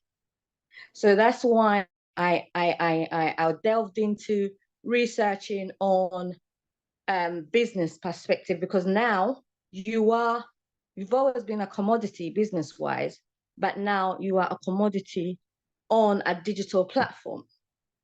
And so there's different businesses that profile themselves. An example is Rolls-Royce, they profile their commodities, which is yourselves as human beings, that they can go and consume their products through profiling. what kind of money you make, and they don't do it on social media. They don't advertise much on TV. So they use digital emailing via the profilings that they use in regards to business. Now, Sankofa was asked during my research to identify what digital identity is to himself. And he actually defined it from a social media perspective, in terms of social perspective wise, you know, society, networking and things like that. You know, most people, when you ask them what is digital identity, most people would assume it's more so on a social media platform. But with digital identity goes as far as now, they've got your identity within airports on a digital platform, which they use machines. They've got your identity on cameras within London, all over London. It's digitalized, right? You're digitalized based upon your bank details, data collection, and things like that. Most where you are made as a commodity is where you give your information willingly to be profiled, and in order for them to make money of you economically, and also in order for them to monetize or use a surveillance to know where you are. This platform that we're using now is a part of digital identity. They've already identified who you are. So the book goes so much in depth in terms of digital assets, because now there's new laws in regards to digital assets. When someone dies, they have to put in their will their digital assets. For example, Instagram page that has 100 followers, that's a digital asset, which you may have to put in your will, which can bring residual income to your next generation, and so forth. Or those people that are entertainers that are on digital platform earning money, such as Spotify, things like that. There's other digital platforms that musicians use and filmmakers that they have to, you know, draft that in their will. Now, when it comes to social media, digital identity, there is new law, digital laws that they have to incorporate within society, because there's now emotional abuse in law, emotional rape, and relationship fraud, things like that. And people that have relationships online and they've been defrauded of a lot of money. And there's also digital gangs. And so the law now in terms of social media has changed for social media digital laws as well. And so it's in a nutshell, the book is quite, how can I say it? There's more deeper stuff to learn about what you are doing on a digital platform, and you question yourself because you're not free. When you walk out in regards to Western European countries, you're not really free. But so this is now moved over into African countries where they're trying to dominate to put digital platforms and digital surveillance in Africa, where they can also either monetize you or use surveillance to know where you are. They have an international law. They've got a challenge within international law, because certain countries such as China, they want their own digital control, which they have actually in certain areas. They have their own social platform. They've got now digital capital crime. If you commit your credits, if you commit a crime online, your social credit goes down, and so forth. There's loads of things. So this book, Digital Identity from a Business and a Social Perspective, it was quite overwhelming for me as I was writing it. It took me 1 year to write, same as my first book, because obviously the topics that I explore are really in depth and deep, and it makes you question yourself as well. into how, you know, the future, how you're living, how whether other people around know what's really going on, because these things, these methods of control, methods of you can either call it systematic oppression, they start from years, from like in the 80s, 60s, 70s. So they plan 15, 30 years ahead of us. So there's another thing that's coming up, which is climate change, which is here now, actually, which is it's called Past 35. Once you Google that, they have a time limit in 2035 in how they're going to control climate change with their digital surveillances. So that's me, and I would like you to buy my book. It's on Amazon if you can.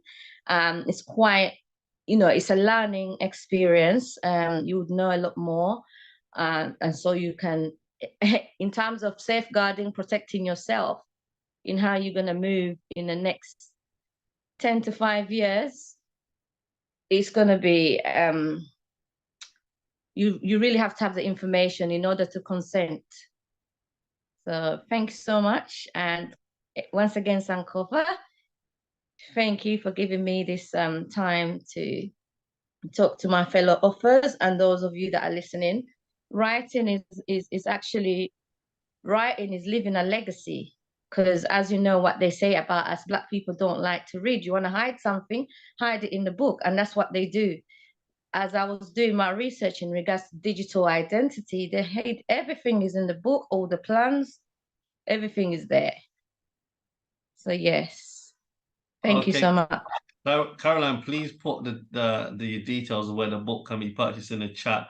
And just for, again, one more time for the people listening on Black Culture Radio and the people watching on Facebook, mention the title of the book, your full name, and where they can buy it from.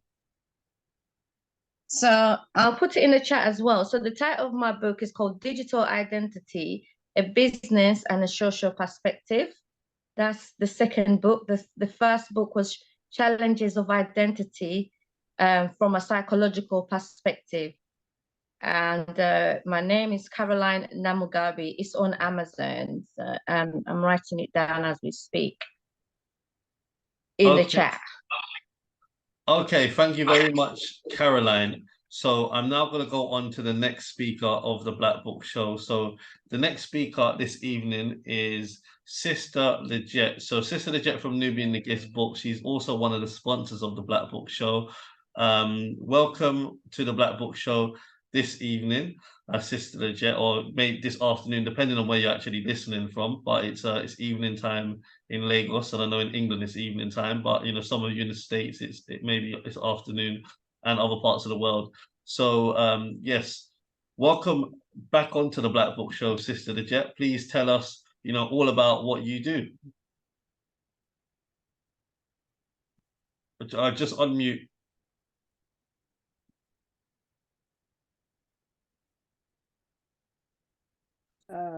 Greetings, everyone. Yes, I am Nubian Nigist Books, and my name is Sister Lejet, and I've been doing the books for a long while now. And I just want to shout out and say thank you, Brother Makonnen. Excuse me, everyone, my voice is going, so I was oohing and ahhing whether to come on because of that. However, just to say thank you, Brother Makonnen, for keeping this Black Books show going for a long time now, and each time you have the authors on, it's just awesome, absolutely brilliant, because each one is so unique and each one has an important message. And like Caroline is saying, writing and doing all your research, it does take time, but the end result is beautiful. And as I'd like to say to all the authors, perseverance, because my cousin had an acronym called PUSH, P-U-S-H. So it's persevere until success happens. And I thought, wow, that was really fantastic. So the books that I want to recommend today is 3 books. The first one is talking about Black London. And as Caroline is saying, with all this surveillance and everything that's around, it's just absolutely ridiculous. So this one is the book. It's a self-guided tour called Black London, and it's by Avril Nanton and Jodie Burton. And they both cover North, West, East, and South London. And you can literally take this book with you and do your own personal guided tour. And there's so much information in there. It's absolutely brilliant.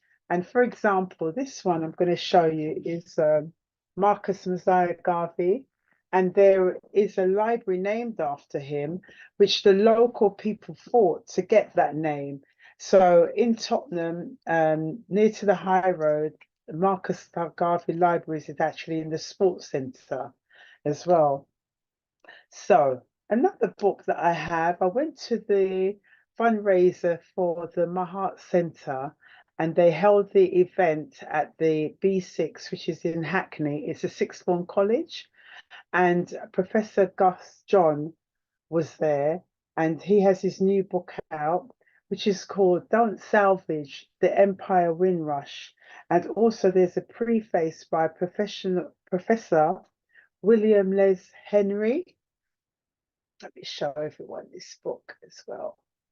New Beacon is selling it. I will be selling it soon. Also, Black History books, they are actually selling the book as well. So, you know, one of my favorite topic is on about the Windrush and how we all came here. And we didn't come here just in the Windrush time, we was here prior to that as well.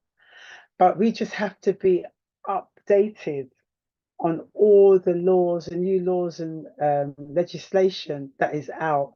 And there's also new laws on the citizenship, and they've doubled and increased the price for citizenship and etc. So just keep yourself abreast of what's all going on. And I'm so sorry that I missed all the previous authors that came on, and I hope to watch the replay, and we will catch up definitely. I will try and get in contact with you all.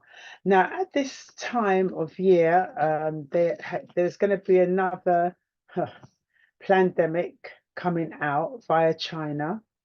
And I just feel that as Africans, we have to really take care of mind, body, and soul. And one of the good things is always to have a good book to read as well. But one of the books I want to recommend, it's about our melanin and how to take care of oneself. So this book is by Leon Marshall, and it's called The Hidden Science of Melanin. And at this time, you know, it's a cold season now that we're coming into, or we're in now. I would just like to say to you as authors, really and truly, try your best with your health, because it's so important, and your families as well. Now, one of the things is I'm not an actual author at the moment, but eventually I will be. But what I've been doing since during the pandemic was doing some smoothies and how to look after yourself using our own African fruits and vegetables. So I see my friends on the platform. Yes, Miss Winsome, I see you. I haven't spoken to you for a while, and some of the Caroline I haven't spoken to for a little while as well. So I'll give you a big shout out to those who I know personally on the platform, and also Auntie Jean, who one day should write about her experience in having the Auntie Jean African market. Makonnen, have I run out of time? No, you haven't run out of time. You've still got a few minutes. Okay, that's good. Sometimes I get carried away. But yes, so concerning our melanin, I just want to give you a quick synopsis of what happened to me with my melanin. I was so anemic at one stage of my life. It was really terrible. And with the fibroids, oh my gosh. So anyway, I went and I spoke to Darren, and he said to me, do you know what, sister, why don't you try and get your vitamin D3 checked? So I went and got my vitamin checked, and honest to God, it was so scary. I was literally on a dying. My count was so low. So I actually sorted it all out now. So we really have to embrace the sun. Even if it's cold, go out there and just lap up the sun. For the past 2 days, we've had some good sunshine. But what I would say is actually go for walks. I know it's cold, wrap up well, and take in as much sun as you can, and take in your vitamins, and also look at your D3. So if you can go to your doctor and say you want to get checked out, do. But you know, when they use the scale, it's usually different for us. So we always have to take a double dosage. So highly recommendable. But as I said, this book is really good when he talks about how you are to protect your melanin as well. And of course, what Caroline was saying about the surveillance is just absolutely bang out of order. And they're using it, as he said, in Africa. And I've just recently traveled as well. And the way I was handled, I had to keep cool. The way they were, oh, I can't recognize your passport, put it under the scanner. Oh, just go to my other colleague, they'll have a look. She had a look and then was feeling up my passport. She was like this, opening up the book and touching it and carrying on. And I thought, you know what? We as the Africans, we have to travel as much as you can, and travel back home to Africa and the Caribbean. Keep traveling, because these people don't want you to go nowhere. And if they had the opportunity, you'll be in your house and locked up. Yeah. So as I say to the authors, keep doing what you do best. I highly admire you all for what you do. And thank you all for coming up on the show, because each time I look and I said, oh, I don't know that author. So your words are magnificent, and keep doing your best. And I'm going to sign out now because my voice is going and I could feel it. So thank you all for listening. And I will put all my details in the chat. And yes, again, Brother Makonnen and Auntie Jean, the collaboration is great. You know, I love you both. So keep doing your gigantic works. Thank you all for listening, and I will put my details in the chat. Thanks, my sis. You're more than welcome. More than welcome. Great. Sister Lejet, in case, for those who are listening on Black Culture Radio or watching on Facebook, have you got a contact, like an email that you can give out, or way that they can contact you, for those who are watching the show, or even on YouTube afterwards, but don't have access to the Zoom chat? Yes, I have. Sorry, it says my name as well. It's Nubian Nigist Books 7@gmail.com. Nubian, NUBIANIGISTBOOKS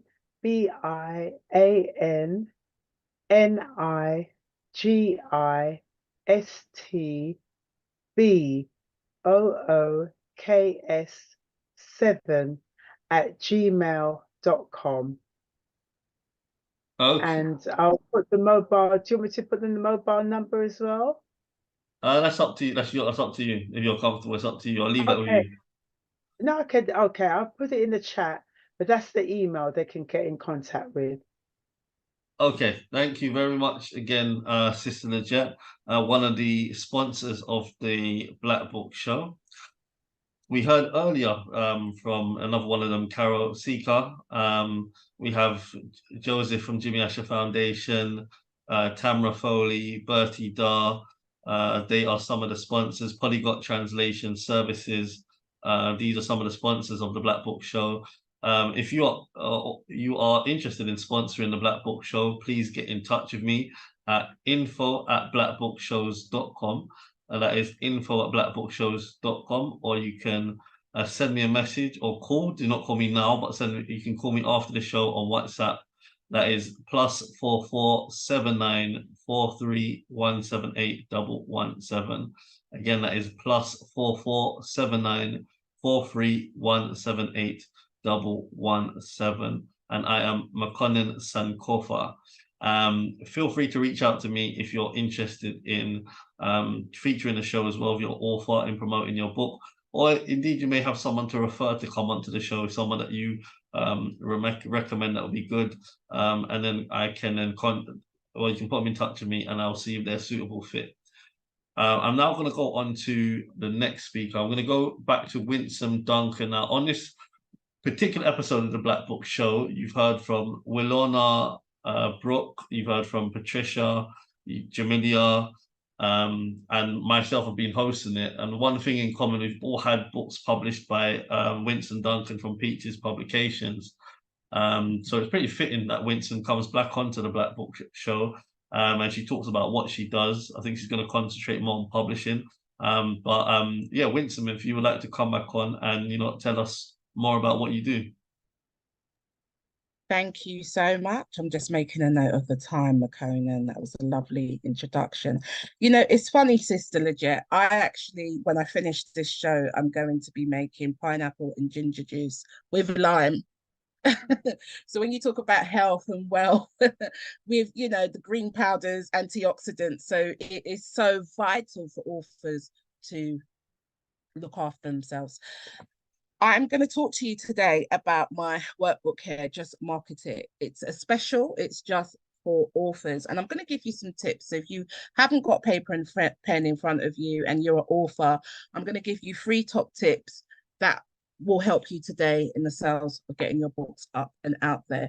It is my privilege to be here and to see so many of you leaving your legacy stories. This is a 200-page workbook, really thick.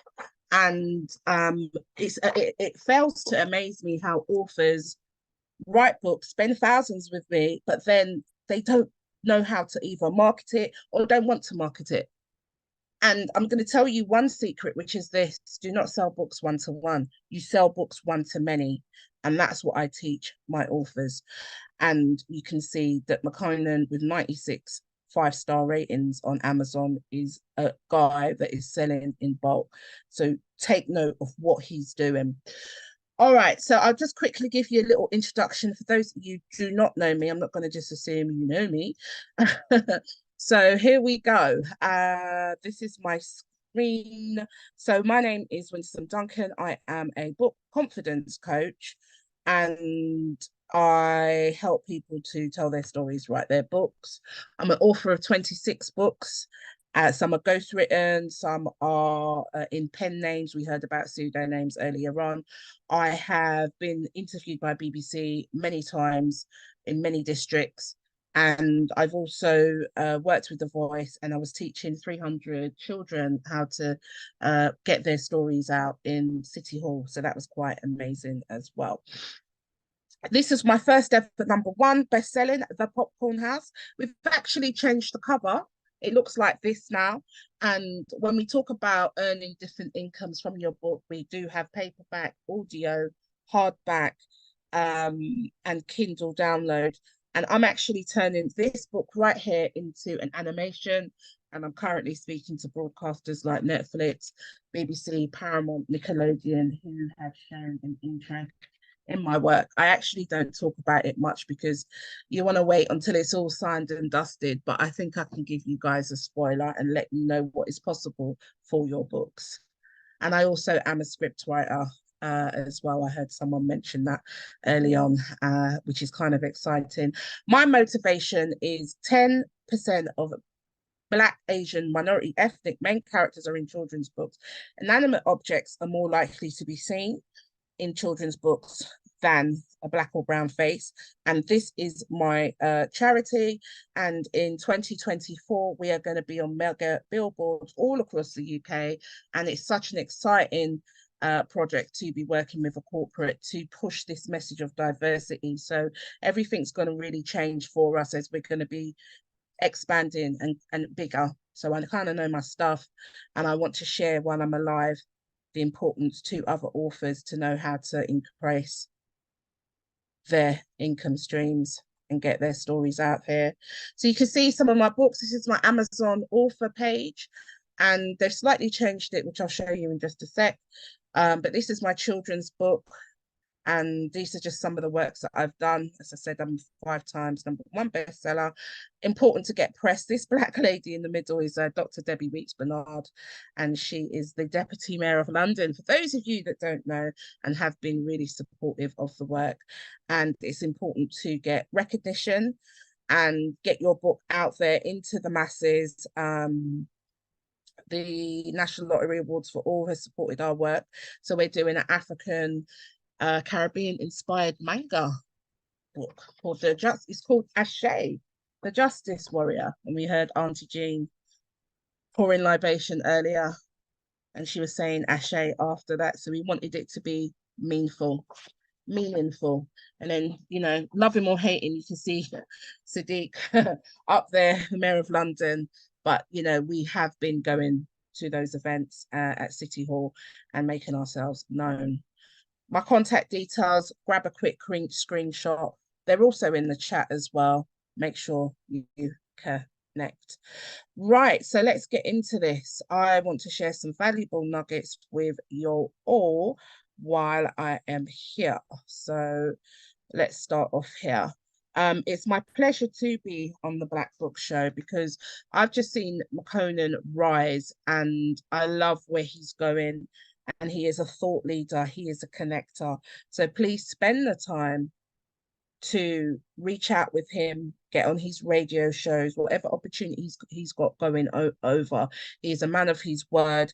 He is very meticulous when it comes to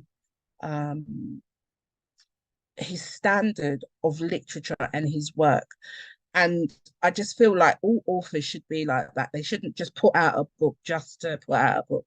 You need to have a structure.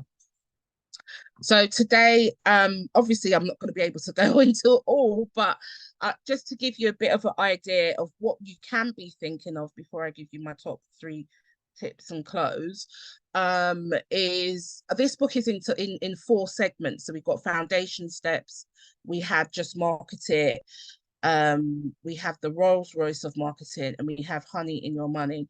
So these are the 4 segments of this book. And I'm just going to go through this section because it's really long, but I just want you to start thinking about what you need to do in order to generate income from your book, and know how that you can expand from selling one to many. So always be closing, always be thinking about, you know, getting the sale. Low to medium high price points is key. So as someone said, well, maybe they didn't, but I'm saying that your books are not going to make you millions of pounds unless you're J.K. Rowling, right? So you've got to learn in business how you can upsell your products and your services so that you can earn more money. So that's what that's about. 50 call to action phrases, copywriting sales pitch, a compelling call to action copy to action. A copy is actually a piece of text that has SEO, which is search engine optimization words in it from Google. And that's how your blogs will get picked up and your posts will get picked up with these words and with these hashtags. So really important that you talk to the reader instead of saying, you say, this will enhance you, not I have a book to enhance you, if that makes sense. Prospects required attentive listening, a media press pack. Look, like if you're on here and you haven't got one of these, it consists of 3 things: a press release, an author information biography, and 3D smart mock-ups. That's what your pack should consist of. And I mean, you know, if you're an author here today and you've got a media press pack, say yes in the chat, please. I just need to get to have a sense of, you know, how many people are really active. It's so important when you're going to news, and remember to change your press releases in different seasons as well. festivities. It can't just still, you know, be the same thing. Sample press release templates are in there, so you can copy mine and put it in, and it tells you all how to do it as well. So my first tip number one, I can't see anybody saying it, got a media pack. Please, if you have one, put it in the chat and say yes. It's very important. Right, so my first tip today is your author's profile. This is what it looks like. You need to go onto Amazon Central profile. Sorry, so many things in my brain. Amazon Central profile, and there you will see the author profile set up, and you can put your bio. You used to be able to have pictures in it, but they've taken it off. But if you go down, you can see Winsome, Duncan, all the books I've written, etc., etc. Now, someone talked about pseudonym earlier. I've got one which is WF Duncan, because it's just for children's books, and I don't want to confuse people. So if you don't know that you can have alternative pseudonyms, please go to Amazon Author Central and get US and get UK, okay? US and UK profiles, and obviously anywhere else that your book sells. And if you go into it, again, it will list my bio. Make sure that your website, your call to action on the bio is there, your expertise and what it is that you do. All my links are there. And if you go on, people can see the book and just how to get in contact with you. Do you know what I'm saying? So these are just some of the books that I have done. This is a colouring book, Time to Explore, with Ezra and Etta, after my niece and nephew. So that's my first tip, get one of those. My second tip is your BSR. Oh, someone's put in the chat. Let's see. There's someone. Oh, thank you, Daisy. Thank you so much. Yes, let's converse on this because you've already got books already. No problem. So someone's put so BSR is Amazon. It's a Amazon best-selling rank calculator.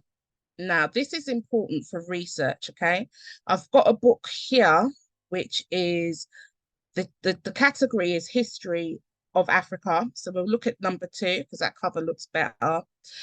And this calculates and tells you what your competitors' sales are. All right. So if you go down to their best-selling rank, which is, did we pass it? Hold on, let's go down a bit further.